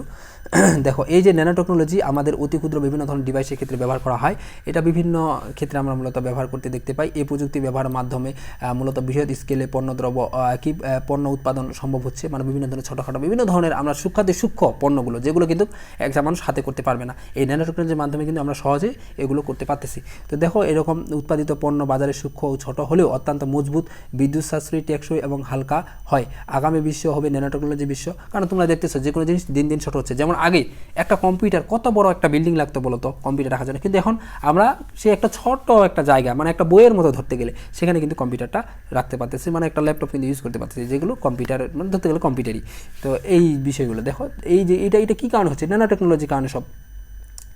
তো এই ন্যানো টেকনোলজি ফলে পরবর্তীতে এই প্রতিবাদকে সামনে রেখে স্মার্ট ওষুধের মাথায় প্রাণঘাতী ক্যান্সার ইত্যাদি দুরাবধি ব্যাধি হতে মুক্তি, প্রতিরক্ষা ব্যবস্থায় ন্যানো রোবট ইত্যাদি বিষয়গুলো তৈরি করবে বলে তারা একটা মানে চেষ্টা চলছে আর কি। তো দেখো এই ন্যানো প্রযুক্তি মূলত দুটি পদ্ধতিতে ব্যবহৃত হয়। এই ন্যানো যে প্রযুক্তি রয়েছে সেটা হলো একটা ক্ষুদ্র থেকে বৃহৎ, আর একটা হলো বৃহৎ থেকে ক্ষুদ্র। একটা হলো কি ক্ষুদ্র থেকে বৃহৎ, মানে ছোট থেকে একটা হলো বড়, মানে বটম টু আপ, আর একটা হলো বৃহৎ থেকে ক্ষুদ্র, যেটা হলো টপ টু ডাউন। একটা হলো কি ক্ষুদ্র থেকে বড়, আর একটা হলো বড় থেকে ছোট। ক্ষুদ্র থেকে বড় এই পদ্ধতিতে ক্ষুদ্র থেকে ক্ষুদ্র আণবিক উপাদান থেকে শুরু করে বিভিন্ন ধরনের বড় বিভিন্ন ধরনের বিষয়গুলো বড় বড় ধীরে ধীরে ধীরে ধীরে বড় কোনো জিনিস তৈরি করা হয়। আর তারপরে মানে ছোট থেকে বড় তৈরি করা হয়, আর এটা হলো বড় থেকে ছোট বিভিন্ন বিষয়গুলো তৈরি করা হবে, মানে দুইটাই করা হয় এই আণবিক স্কেলে। ক্ষুদ্র থেকে বৃহৎ করতে পারে আর বৃহৎ থেকে ক্ষুদ্র করতে পারে। তা ন্যানো প্রযুক্তি ব্যবহার কী ক্ষেত্রে ব্যবহার করা হয়, দেখো কম্পিউটার হার্ডওয়্যার ব্যবহার, আমরা জানি কম্পিউটার হার্ডওয়্যার সূক্ষ্ম বিভিন্ন ধরনের কাজে লাগে। চিকিৎসা ক্ষেত্রে অনেকগুলো ছোটোখাটো সূক্ষ্ম কাজের ক্ষেত্রে ব্যবহার করা হয়। খাদ্য শিল্পে ব্যবহার করা হয়, জ্বালানির ক্ষেত্রে, তারপর যোগাযোগের ক্ষেত্রে ব্যবহার করা হয়, তারপর খেলাধুলার সামগ্রী তৈরিতে, এগুলো বিষয়ে যেগুলো সূক্ষ্মভাবে কাজগুলো করতে হয়, এরকম বিভিন্ন ধরনের ক্ষেত্রে মূলত ব্যবহার করা হয়। এরপরে দেখো এরপরে হলো বায়ু ও পানি দূষণ রোধে, তারপর হলো প্রশাসনিক শিল্প, এরকম বিভিন্ন ক্ষেত্রে মূলত এই মানে এই ন্যানো টেকনোলজির বিষয়টা ব্যবহার করা হয়ে থাকে। তো এরপর দেখো তথ্য প্রযুক্তির ব্যবহারের নৈতিকতা। এখন তো আমরা সব দেখলাম যে তথ্য প্রযুক্তির সবগুলো ভালো দিক দেখলাম, যে এখানে কী কী উপকার হয়, মানুষদের কী কী কাজে আসে, কী কী কাজে মানুষজন এগুলো ব্যবহার করে। এখন এর কিন্তু কিছু খারাপ দিক রয়েছে, মানে কিছু খারাপ দিক যেগুলোর ক্ষেত্রে এটা একটা নৈতিকতা প্রভাব মানে খারাপ প্রভাব পড়ছে। তো কী কী ক্ষেত্রে আমরা এখন এগুলো আলোচনা করার চেষ্টা করবো। দেখো এটা একটু জাস্ট মাথায় রেখেও, এটা খুব একটা ইম্পর্টেন্ট না, একবার জাস্ট পড়ি যে কম্পিউটারে ইথিক্স ইনস্টিটিউট 1992 সালে কম্পিউটার ব্যবহারকারীদের জন্য তথ্য ও যোগাযোগ প্রযুক্তির বিষয়ে 10টি নির্দেশনা দিয়েছেন। এটা জাস্ট একবার পড়িও, অত খুব একটা ইম্পর্টেন্ট না, মোটামুটি ইম্পর্টেন্ট। দেখো এরপরে যেটা রয়েছে এই যে কম্পিউটারের বিষয়ে, এগুলো কিন্তু বর্তমানে খুব জনপ্রিয় একবার জিনিস, এগুলো মানে বর্তমানে খুব ভাইরাল হচ্ছে এবং এগুলোর কারণেই হচ্ছে। কী কী বিষয়গুলোর কারণে দেখো, যেগুলো অনৈতিক প্রভাবগুলোর মধ্যে প্রথমে রয়েছে হলো হ্যাকিং। দেখো হ্যাকিং বলতে কীরকম বিষয়টা, হ্যাকিং বলতে যে কোনো কম্পিউটার সিস্টেম নেটওয়ার্ক ডেটার উপর অনুমোদিতভাবে অধিকার বা অ্যাক্সেস লাভ করাকে হ্যাকিং বলে। মনে করো তুমি এখন তোমার ফোন আছে, তুমি কোনো একটা সাইটে ঢোকার পর এখন ওই সাইটে এখন বর্তমানে এইভাবে হয়, কিন্তু তুমি একটা কোনো সাইটে এখন ঢোকার পর ওখানে অ্যালাউ চাইলে তুমি অ্যালাউ দিয়ে দিলে, অ্যালাউ দেওয়া মানে হলো তোমার কিন্তু ও কিন্তু তোমার এখন সব তথ্য কিন্তু ওর কাছে চলে গেছে, হ্যাকিং এরকম একটা জিনিস। মানে এই জন্য খুব এগুলো বর্তমানে খুব সেন্সিটিভ বিষয়গুলো হয়ে গেছে কিন্তু, কারণ খুব সাবধানে অনলাইনে বিভিন্ন ধরনের কাজগুলো করতে হয়, কারণ নাহলে কিন্তু তুমি কিন্তু অন্য হ্যাকারের কিন্তু শিকার হইতে পারো, হ্যাকিংয়ের শিকার হইতে পারো। তাকে বুঝছো আমার। তো এই বিষয়টা মানে কোনো কম্পিউটারে কারোর উপর মনে করো আমি এখানে ফোনটা ইউজ করতেছি, এখন কেউ অন্যজন মনে করো আমার এই ফোনটা মানে নিয়ন্ত্রণ করতেছে, এখন ও আমি কথা বলতেছি ক্যামেরা দিয়ে, এখন ও হঠাৎ ক্যামেরাটা বন্ধ করে দিল, হঠাৎ লাইভটা মনে করো কেটে দিল, এরকম কিন্তু করতে পারে যারা মনে করো মানে হ্যাকার, তারা যদি অন্য কাউকে যদি হ্যাকিং করে, মানে সেই যদি অন্য কাউরে মানে অ্যাক্সেস লাভ করতে পারে বা হ্যাকিং যদি করতে পারে কারো ফোনের, তারপরে ফিশিং জিনিসটা কি। এরপর দেখো ফিশিং হলো কি, ফিশিং এই বিষয়টা কিন্তু জানবা, কিন্তু এগুলো কিন্তু পরীক্ষায় আসে। ফিশিং করার অর্থ হলো, এগুলো এমসিকিউতে আসে ফিশিং করার, এবং এখান থেকে বিশ্ববিদ্যালয়ে একটা প্রশ্ন আসছিল, কোথায় আসছিলো আমি দেখাচ্ছি তোমাদের। যে ফিশিং করার অর্থ হলো মোবাইলে ইমেইল বা মেসেজের মাধ্যমে ওয়েবসাইটে ব্যবহারকারীর নাম বা ফেক ওয়েবসাইট দিয়ে কৌশলে তার বিশেষতা অর্জন করা, তারপর ব্যবহারকারীর অ্যাক্সেস কোড, পিন কোড ইত্যাদি, পাসওয়ার্ড, ক্রেডিট কার্ড, গুরুত্বপূর্ণ তথ্য চুরি করে না। মানে ফিশিং বলতে কীরকম, আমি তোমাকে ইমেইল বা মেসেজের মাধ্যমে মানে কথার ছলে তোমাকে পটাচ্ছি আর কি, বিভিন্নভাবে বলতেছি, মানুষজন কিন্তু পটেও যায় এভাবে, মানে তুমি জানো কিনা, বিশেষ করে মেয়েদের মাধ্যমে এটা খুব হয় যে মনে করো অনেকগুলো ফেক অ্যাকাউন্ট থাকে, ফেক অ্যাকাউন্ট মানে মেয়ে এসে যায় মানুষদের সাথে মেসেজ করে চাট করে, তো বিভিন্ন কথা বলতে বলতে এক সময় তার প্রতি একটা ভালো লাগা ছেলেদের জন্মা যায়, মানে এটা যে বেশিরভাগ ক্ষেত্রে যেটা হয়ে থাকে। তো এইভাবে হইতে হইতে এক সময় সে তার পিন নাম্বার চেয়ে থাকে, তার বিভিন্ন ধরনের কোড এটা ওটা চেয়ে থাকে, সে তখন দিয়ে দেয় বিশ্বাস করে। আর এই বিশ্বাস করে দেওয়ার জন্য তখন তাকে পরবর্তীতে কিন্তু এই যে তাকে কট মেরে দেয়, যার পরবর্তীতে কিন্তু এই যে তখন এই ফিশিংয়ে তখন সে শিকার হয়ে যায়। আর এই যখন তখন তার সব কিছু চলে যায়, টাকা টুকা যা কিছু আছে সব কিছু নিয়ে নেয়, ব্যাংক ব্যালেন্স যা কিছু আছে, তখন তার কিছু আর থাকে না। আর এই যে প্রসেসটা, এটাকে মূলত ফিশিং বলা হয়। দেখো এরপরে যে রেজাল্ট হচ্ছে স্যাম্পিং। স্যাম্পিং কি? স্যাম্পিং হলো অনাকাঙ্ক্ষিত বা অবাঞ্ছিত ইমেল বা মেসেজ পাঠানোকে স্যাম্পিং বলা হয়ে থাকে। মানে কাজ মানে তোমাকে মানে তুমি চাচ্ছ না, তারপর মানে মেসেজ পাঠাচ্ছে, ইমেল পাঠাচ্ছে, এটা করা ওটা করার জন্য, এরকম করা যে করতে গেলে যে বিষয়টা, সেটাকে মূলত স্যাম্পিং বলা হয়। তো এরকম করতে গেলে কী হয়, কাজ যারা করে তাদেরকে স্যাম্পার বলা হয়। যখন কোনো ব্যবহারকারী কোনো ওয়েবসাইটে ভিজিট করে বা কোনো গুগল মেসেজ বোর্ডে প্রবেশ করে, তখন স্যাম্পাররা সেখান থেকে ইমেল অ্যাড্রেস সংগ্রহ করে ব্যবহারকারী ইমেলে বিভিন্ন প্রতারণামূলক মেসেজ পাঠায়। এই যে বিভিন্ন ধরনের সাইটগুলো ঢুকো, এগুলোর মাধ্যমে কিন্তু এই সব কাজ করা হয়। এই জন্য আগেই বলছি ভাই, এগুলোতে খুব সচেতন থাকতে হয়। অনলাইনে এগুলো খুব সেন্সিটিভ হয়ে গেছে বর্তমানে। তারপর সফটওয়্যার পাইরেসি। সফটওয়্যার পাইরেসি বলতে চুরি বুঝায়। মানে কীরকম, এখন মানে বেশিরভাগে কিন্তু এখন সফটওয়্যার পাইরেসি বিষয় হয়। মানে সফটওয়্যার পাইরেসি বলতে কি, আমি অন্যজনের বিষয়গুলো চুরি করছি। অর্থাৎ সফটওয়্যারে একটি বুদ্ধিমত্তা প্রযুক্তিপূর্ণ যা প্রোগ্রামাররা যোগ্যতা, দক্ষতা ও মেধা এবং মননের সর্বোচ্চ প্রয়োগ ঘটিয়ে তৈরি করে থাকেন। মানে একটা সফটওয়্যার তুমি তৈরি করলা, এখন ওখানে বিভিন্ন ধরনের তথ্যগুলো দিলে, এখন এগুলো কী করলো, মানে বিভিন্নজন কী করছে, লাইসেন্সবিহীন বা সত্ত্বাধিকার অনুমোদন ব্যতি রেখে এই ধরনের সফটওয়্যারগুলো করা এবং নিজের নামে বিভিন্ন কোনো প্রকার পরিবর্তন করে ব্যবহারের সুযোগ নেওয়া বা পাইরেসি আওতায় পড়ে। মানে কীরকম সফটওয়্যার পাইরেসি, এখন তুমি মনে করো একটা সফটওয়্যার তৈরি করছো, এখানে সরকারি কোনো তুমি অনুমোদন নাও নেই, এমনিতে নিজের মতো তুমি একটা সফটওয়্যার তৈরি করে দিলা, তো এটা কিন্তু একটা পাইরেসির আওতায় পড়ে। তো এই জন্য বলছে যে এইগুলো যে তারা মনে করো কোনো সরকারি নিয়ম নীতি ছাড়া, কোনো আইন ছাড়া এমনিতে নিজের মতো তৈরি করছে, তখন সেটা পাইরেসির আওতায়, এবং এইটাকে মূলত সফটওয়্যার পাইরেসি বলে। এবং বাংলাদেশের 36% এই সফটওয়্যারগুলো হলো পাইরেটের সফটওয়্যার, 36% সফটওয়্যার। এরপর হলো কি প্লেজিয়ারিজম। এইটা এমসিকিউ পরীক্ষায় আসছিল ভাই, এই প্লেজিয়ারিজম কি প্লেজিয়ারিজম হলো তোমার হলো কোনো ব্যক্তি বা প্রতিষ্ঠানে, মনে করো আমি একটা কিছু প্রকাশ করলাম, কোনো একটা বই বা কোনো কিছু, এখন আমি এটা প্রকাশ করার পর এখন কি করলো অন্যজন, আমি যেটা প্রকাশ করলাম সেইটা হুবহু নকল করে সে আবার প্রকাশ করে দিল। এই যে বিষয়টা, এটাকে মূলত বলা হয়েছে প্লেজিয়ারিজম। কথা কি বুঝছো আমার? হুবহু নকল করার যে বিষয়টা আর কি। এখন কিন্তু এটা অনলাইনে হামেশাই কিন্তু এটা হয়, এবং সব জায়গায় কিন্তু এটা হয়। মানে আমার বিষয়টা অন্যজন হুবহু নকল করে সেটা মানে চালাই দিচ্ছে। তো দেখো এই যে সাইবার আইন, এখন এই যে আমি বিভিন্ন ধরনের অপরাধগুলো করলাম, এগুলোর জন্য তো অবশ্যই শাস্তির ব্যবস্থা রয়েছে। কী কী শাস্তির ব্যবস্থা রয়েছে দেখো। সাইবার আইন যেটাকে বলে, তথ্য প্রযুক্তি আইন যেটা হলো 2006, তথ্য প্রযুক্তি যেটা আইন 2006, যেটা 57 1 নম্বর ধারা মতে যদি কোনো ব্যক্তি ইচ্ছাকৃতভাবে, 2006 সালে পরিণত হয়, ইচ্ছাকৃতভাবে ওয়েবসাইটে বা অন্য কোনো ইলেকট্রনিক বিন্যাসে এমন কিছু প্রকাশ বা সম্প্রচার করে যা মিথ্যা, অশ্লীল এবং এর দ্বারা কারো মানহানি বা ভাবমূর্তি ক্ষুণ্ণ হয়, এ ধরনের তথ্যগুলোর মাধ্যমে সংশ্লিষ্ট ব্যক্তির বিরুদ্ধে উস্কানি প্রদান করা হলে অনধিক 10 বছর কারাদণ্ড এবং অনধিক 1 লক্ষ টাকা অর্থদণ্ডে দণ্ডিত হওয়ার বিধান রয়েছে। এছাড়া পর্নোগ্রাফি আইন 2012 বর্ণিত রয়েছে, কোনো ব্যক্তি ইন্টারনেট বা ওয়েবসাইটে, মোবাইল ফোন বা অন্য কোনো ইলেকট্রনিক ডিভাইসের মাধ্যমে পর্নোগ্রাফি সরবরাহ করলে সর্বোচ্চ 5 বছর সশ্রম কারাদণ্ড এবং 2 লক্ষ টাকা অর্থদণ্ডে দণ্ডিত হবে। এটা কিন্তু আইন হয়েছে, কিন্তু যদিও আইন হয়েছে খুব একটা বলবৎ কিন্তু না এই আইনটা। এবং সর্বশেষ 2018 সালে ডিজিটাল নিরাপত্তা আইন প্রণীত হয়, যা সংশ্লিষ্ট বিষয়গুলো উল্লেখ করা, মানে এই বিষয়গুলো রয়েছে আইনের মধ্যে। তো এগুলো তোমরা একটু পড়ে নিবা, মোটামুটি একটা ইম্পর্টেন্ট, জাস্ট একবার দিবা, পড়লেই তোমাদের আশা করি হয়ে যাবে, খুব একটা আহামরি কঠিন না। তো এরপরে দেখো আমাদের যেটা রয়েছে, এই যে তথ্য প্রযুক্তির মানে প্রযুক্তি মোড়লদের বিরুদ্ধে শুনানি, মানে বিভিন্ন ধরনের অপরাধ, যে বড় বড় বিভিন্ন ধরনের কোম্পানিগুলো আছে না, Facebook, Google, YouTube, Amazon, TikTok, এরকম বিভিন্ন ধরনের সাইটগুলো রয়েছে, তারপর অ্যাপল কোম্পানি, এরকম বড় বড় কোম্পানিগুলো আছে না, এদের বিরুদ্ধে কিন্তু কিছু মানে মামলা করা হয়েছিল। মামলা বলতে কি, তাদেরও জরিমানা করা হয়েছে। কেন করা হয়েছে? কারণ তারাও কিছু অপরাধ করছে। যেমন যদি আমরা দেখি হোয়াটসঅ্যাপ, যে আমরা হোয়াটসঅ্যাপ দিয়ে ইউজ করি, এ সম্পর্কে বিভ্রান্তিকৃত তথ্য দেয় তাদের জন্য তাদেরকে 110 মিলিয়ন US $5 কিন্তু তাদেরকে জরিমানা করা হয়েছিল। এরপরে যদি দেখো, এরপর 2016 সালে অ্যাপল কোম্পানিকে 14.5 বিলিয়ন ইউরো ফেরত দিতে হয় নিজেদের ফেরত মানে মূলত পেজ বিলে ফেরত দিতে নির্দেশ দেওয়া হয়েছে 2016 সালে। এরপরে দেখো, এরপরে রয়েছে হলো গুগলকে মূলত 10 বিলিয়ন ইউরো জরিমানা করা হয়েছে। এরকম বিভিন্ন ধরনের কিন্তু অপরাধের জন্য তাদেরকে কিন্তু জরিমানা করা হয়েছে।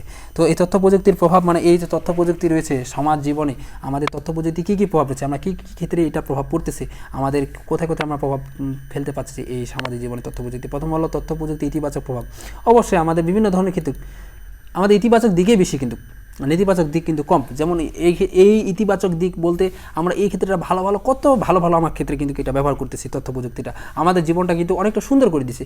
আগেকার মানুষগুলো যে তোমরা দেখো, তোমাদের দাদা দাদি বা পিতা মাতার কাছে শুনো, তখন মানুষগুলো কতটা কষ্ট ছিল, মানে যে কোনো কাজ করতে কতটা কষ্ট হইতো, কিন্তু এখন তথ্য প্রযুক্তির সুবাদে সেই কাজগুলো কিন্তু ইজিলি করা যাচ্ছে। তো এই জন্য বলছে যে তথ্য প্রযুক্তির যে আমাদের ইতিবাচক প্রভাবটাই কিন্তু সবচেয়ে বেশি। যেমন আমরা শিক্ষাক্ষেত্রে ইউজ করতেছি, মানে এখন এই যে তুমি যে অনলাইনে দেখো, তুমি এখন বাসায় বসে আছো, আমি মনে করো আছি এক জায়গায়, সেখান থেকে কিন্তু আমি বরিশাল এখানে আসি, তো এখন সেখান থেকে কিন্তু তুমি ইজিলি ঘরে বসে কিন্তু ক্লাসগুলো করতে পারতেছো।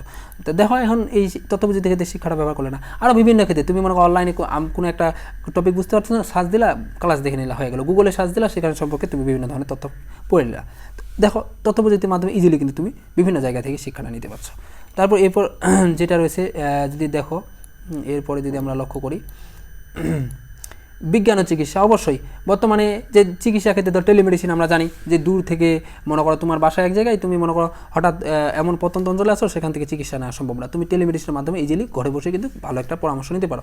তা বিজ্ঞানের ক্ষেত্রে, বিজ্ঞানের বিভিন্ন ধরনের প্রযুক্তি ক্ষেত্রে যেগুলো কিন্তু হাতে নাতে করা সম্ভব না, আমরা তথ্য প্রযুক্তির মাধ্যমে এগুলো কিন্তু আমরা করতে পারতেছি খুব ইজিলিভাবে, এতে মানুষের জীবন ঝুঁকিটা কম থাকে। তা ব্যাংক, বিমা, আর্থিক প্রতিষ্ঠানের ক্ষেত্রে এরকম ইউজ করা হয়, অফিস আদালতের ক্ষেত্রে, সবগুলোর ক্ষেত্রে, তারপর শিল্প ক্ষেত্রে, বিভিন্ন এগুলো সবগুলো ক্ষেত্রে কিন্তু আমরা তথ্য প্রযুক্তি ইউজ করতেছি, বিভিন্ন প্রযুক্তিগুলো, যার কারণে কিন্তু আমাদের কাজগুলো আগের মতো করতে হচ্ছে না, আগের মতো এতটা কঠিন হচ্ছে না, যার কারণে আমরা কিন্তু সহজে কাজগুলো কম সময়ে কম কষ্টে কিন্তু ইজিলি কিন্তু করতে পারতেছি।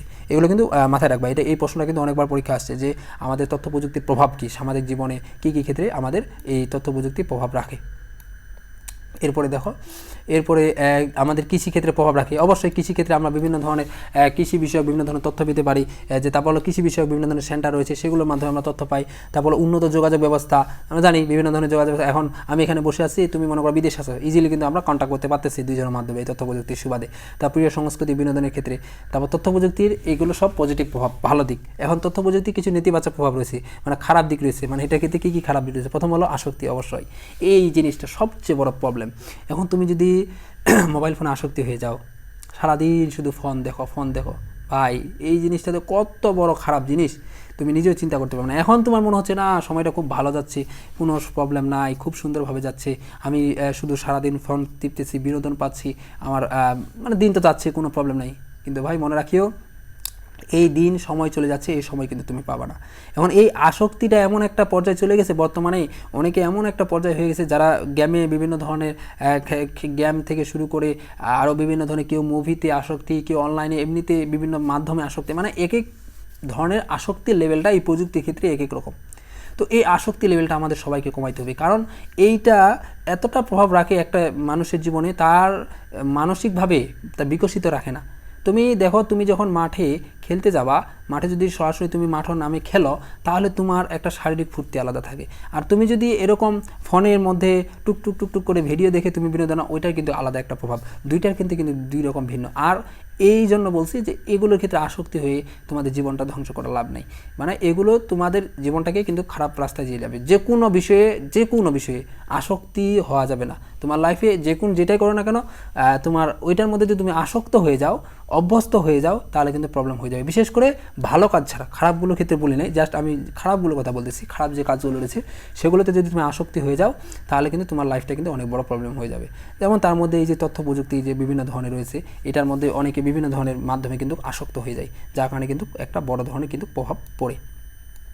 এরপরে দেখো, এরপরে যদি আমরা দেখি আর কি ক্ষেত্রে অপরাধ, এই যে বর্তমানে কিন্তু এই তথ্য প্রযুক্তির মধ্যে প্রচুর পরিমাণে অনলাইনে অপরাধ হচ্ছে, যেমন শিশু কিশোরদের এক বৃহৎ দল বিপদগামী হয়ে যাচ্ছে। তারপর অনলাইনে বিভিন্ন ধরনের চুরি, পাচার, মামলা, হামলা বিভিন্ন ধরনের হচ্ছে, যেমন অনেকে অনলাইনে প্রতারণার শিকার হচ্ছে। এরকম বিভিন্ন ধরনের কিন্তু মাধ্যমগুলো এখন ঘটছে। তারপর হলো স্বাস্থ্যগত সমস্যা। অবশ্যই তুমি যদি এই জিনিসটা যদি বেশি ইউজ করে ফেলো তাহলে কিন্তু তোমার কিন্তু স্বাস্থ্যগত বিভিন্ন ধরনের প্রবলেম হতে পারে। এখন তুমি সারাদিন খাওয়া নাই, দাওয়া নাই, সারাদিন শুধু ফোন দেখো, হবে? তোমার স্বাস্থ্য ঠিক থাকবে? হবে না কিন্তু। তো এরকম বিভিন্ন ধরনের সমস্যা দেখা দেয়। এরপরে যেটা রয়েছে দেখো, তথ্য প্রযুক্তির অর্থনৈতিক উন্নয়ন। অবশ্যই তথ্য প্রযুক্তি এবং এর অর্থনৈতিকভাবে অনেকটা উন্নত রয়েছে, এবং এটা মানুষের অর্থনৈতিক উন্নয়ন বলতে আমাদের দেশের জীবনযাত্রার মানকে অনেকটা উন্নত করছে এই তথ্য প্রযুক্তি। তা তো অবশ্যই, কারণ এই তথ্য প্রযুক্তির ফলে আমরা যে কাজগুলো করতে পারতাম না এখন সেগুলো ইজিলি করতে পারছি, এবং একটা দেশের জন্য উন্নতি। এবং এই অর্থনীতিবিদরা বিশ্লেষণ করেছেন যে উন্নত দেশগুলোর তুলনায় উন্নয়নশীল দেশগুলো উৎপাদন খরচ অনেক কম হয়। উন্নয়নশীল দেশগুলো আইসিটি উন্নয়নের মধ্যে তাদের উল্লেখযোগ্য মাত্রায় অর্থনৈতিক উন্নয়ন সম্ভব। তুমি দেখো আমাদের দেশে এখনও কিন্তু সেরকম তথ্য প্রযুক্তি ব্যবহার হয় নাই, কিন্তু যেগুলো উন্নত দেশ তুমি লক্ষ্য করো তাদের দেশে তথ্য প্রযুক্তি বিভিন্ন ধরনের প্রযুক্তিগুলো কিন্তু ইউজ করতেছে, যার কারণে তাদের কিন্তু উন্নয়নের যে ধারাটা পর্যায়টা তারা কিন্তু অনেকটা উপরে চলে গেছে। তাদের তোমরা দেখো ওরা কৃষি কাজ থেকে শুরু করে এমন কোনো জায়গা নাই, এমন কোনো সেক্টর নাই যেখানে তথ্য প্রযুক্তি ইউজ করে না, যার কারণে কিন্তু তারা অনেকটা এগিয়ে গেছে। আমরা এই তথ্য প্রযুক্তি সব জায়গায় ইউজ করতে পারতেছি না, যার কারণে কিন্তু আমরা অনেকটা পিছিয়ে গেছি, যেটা এই যে দার্শনিক বিভিন্ন ধরনের অর্থনীতিবিদগণ কিন্তু বলেছেন। তথ্য প্রযুক্তির ভূমিকা, আমরা তথ্য প্রযুক্তি কী কী ক্ষেত্রে ভূমিকা রাখে? 1 নম্বর উন্নয়ন প্রক্রিয়া, অবশ্যই উন্নয়নের ক্ষেত্রে ভূমিকা রাখে। যদি তুমি ভালোভাবে তথ্য প্রযুক্তি ইউজ করতে পারো, তুমি সব জায়গায় কৃষি ক্ষেত্রে, চিকিৎসা ক্ষেত্রে, শিক্ষা ক্ষেত্রে যদি সব জায়গায় ভালোভাবে ইউজ করতে পারো তাহলে উন্নয়ন হবে না, কখনো কি অবনতি হবে? সবসময় কিন্তু ভালো দিকে যাবে। তো এই জন্য বলছি একটা উন্নয়নের প্রক্রিয়ার মধ্যে থাকবে। তারপরে এরপরে যদি দেখো এরপরে আমাদের হলো অর্থনৈতিক কি জ্ঞানভিত্তিক অর্থনীতি হবে। অবশ্যই আমাদের যে অর্থনীতি হবে সেটা হলো জ্ঞানভিত্তিক। মানুষজন বিভিন্ন ধরনের নলেজ মানে করবে, অর্থাৎ আইসিটি উন্নয়নের ধারাকে অব্যাহত রাখার জন্য নতুন অর্থনীতি, যার নাম জ্ঞানভিত্তিক অর্থনীতি বা নলেজ ইকোনমিক, অর্থাৎ জ্ঞানভিত্তিক অর্থনীতি বিকাশের সাথে আমেরিকা, ইউরোপ, ওই বিভিন্ন ধরনের কান্ট্রিগুলোর মতো আমাদের অবস্থা হবে জ্ঞানভিত্তিক অর্থনীতি। বাংলাদেশে প্রেক্ষিত বাংলাদেশে মূলত যে আমাদের 34তম অবস্থানে বর্তমানে রয়েছে অর্থনীতির দিক থেকে, অর্থাৎ বিশ্ব প্রতিষ্ঠান অন্যান্য দেশের তুলনায় ওয়ার্ল্ড ইকোনমিক্স ফোরামে এই উন্নয়নের সূচক আমরা 34তম অবস্থানে রয়েছি, এবং 2030 সালের মধ্যে আশা করি 24তম অবস্থানের মধ্যে আসবে, এবং বাংলাদেশে উন্নয়ন সূচকে পৃথিবীর পরবর্তী 11টি দেশের মধ্যে একটি হবে আশা করা যায় ইনশাল্লাহ একদিন। সফটওয়্যার ইন্ডাস্ট্রি, দেখো বাংলাদেশের অনেকগুলো এই যে তথ্য প্রযুক্তির ক্ষেত্রে অনেকগুলো বিভিন্ন ধরনের সফটওয়্যার ইন্ডাস্ট্রি হচ্ছে। 2019 সালে পরিসংখ্যান অনুযায়ী বাংলাদেশে 400 রেজিস্টার্ড সফটওয়্যার কোম্পানি রয়েছে। এগুলো কিন্তু দিন দিন বাড়তেছে, এগুলো কিন্তু আমাদের এটার ক্ষেত্রে প্রভাব রাখতেছে। তার ডিজিটাল বাংলাদেশের উদ্যোগ করার প্রভাব চলতেছে, যদিও বর্তমানে বাংলাদেশে ডিজিটাল হয়ে গেছে, এখন স্মার্ট আমাদের বাংলাদেশ চলতেছে, স্মার্ট বাংলাদেশ করার প্রচেষ্টা। এরপরে দেখো, এরপরে হচ্ছে কৃষি সেবা, বিভিন্ন ধরনের কৃষি সেবা দিয়ে যাচ্ছে মূলত। দেখো আমাদের এই তথ্য প্রযুক্তির মাধ্যমে বিভিন্ন ধরনের আমরা কৃষি ক্ষেত্রে বিভিন্ন ধরনের সেবা পাচ্ছি। তারপর শিল্প উৎপাদন, আমরা জানি এগুলো শিল্প ক্ষেত্রে বিভিন্ন ধরনের তথ্য প্রযুক্তির সেবাগুলো, যেগুলো মানে দেখো বিভিন্ন ধরনের গার্মেন্টসগুলো, বাংলাদেশের প্রধান শিল্প গার্মেন্টস, যেখানে 2018 সালে প্রায় $36 রপ্তানি বাণিজ্য করে, দেখো কতটা প্রভাব রাখতেছে। তো এখন এগুলোর ক্ষেত্রে তথ্য প্রযুক্তি বিভিন্ন ধরনের যন্ত্রগুলো ইউজ করা হয়, যার কারণে কিন্তু কাজটা সহজ হয়। যে হাতে করতো তাহলে এত পারতো উৎপাদন করার ক্ষেত্রে হয়তো না, কিন্তু সম্ভব না। তা দেশে বিদেশে বিভিন্ন ধরনের কর্মসংস্থানের ক্ষেত্রে এটা প্রভাব রাখতেছে। বিশ্বে প্রায় 3 মিলিয়ন 8টি পেশাজীবী প্রয়োজন ছিল, এই বিভিন্ন ধরনের এগুলো বিশ্বে প্রায় 3 মিলিয়ন আইটি যে পেশাজীবী এটা প্রয়োজন ছিল, এবং এই পরিসংখ্যানগুলো সবগুলো কি মানুষের মাধ্যমে কিন্তু সহজে কিন্তু করা হচ্ছে, তো মানে আইটি বিশেষজ্ঞদের মাধ্যমে, এবং এটা কিন্তু তথ্য প্রযুক্তির ক্ষেত্রে প্রচুর প্রভাব রাখতেছে। মানে মোট যদি কথা বলতে যাই ভাই, এক কথায় যে আমাদের দেশে মানে 1 কোটি লোক বিদেশে প্রায় শ্রমিক হিসাবে কাজ করে, এবং তাদের পাঠানো রেমিটেন্সে আমাদের জিডিপি প্রায় 10% পূরণ করে যাচ্ছে। চিন্তা করো এই কর্মসংস্থান, এগুলো কি এমনিতে হয়েছে?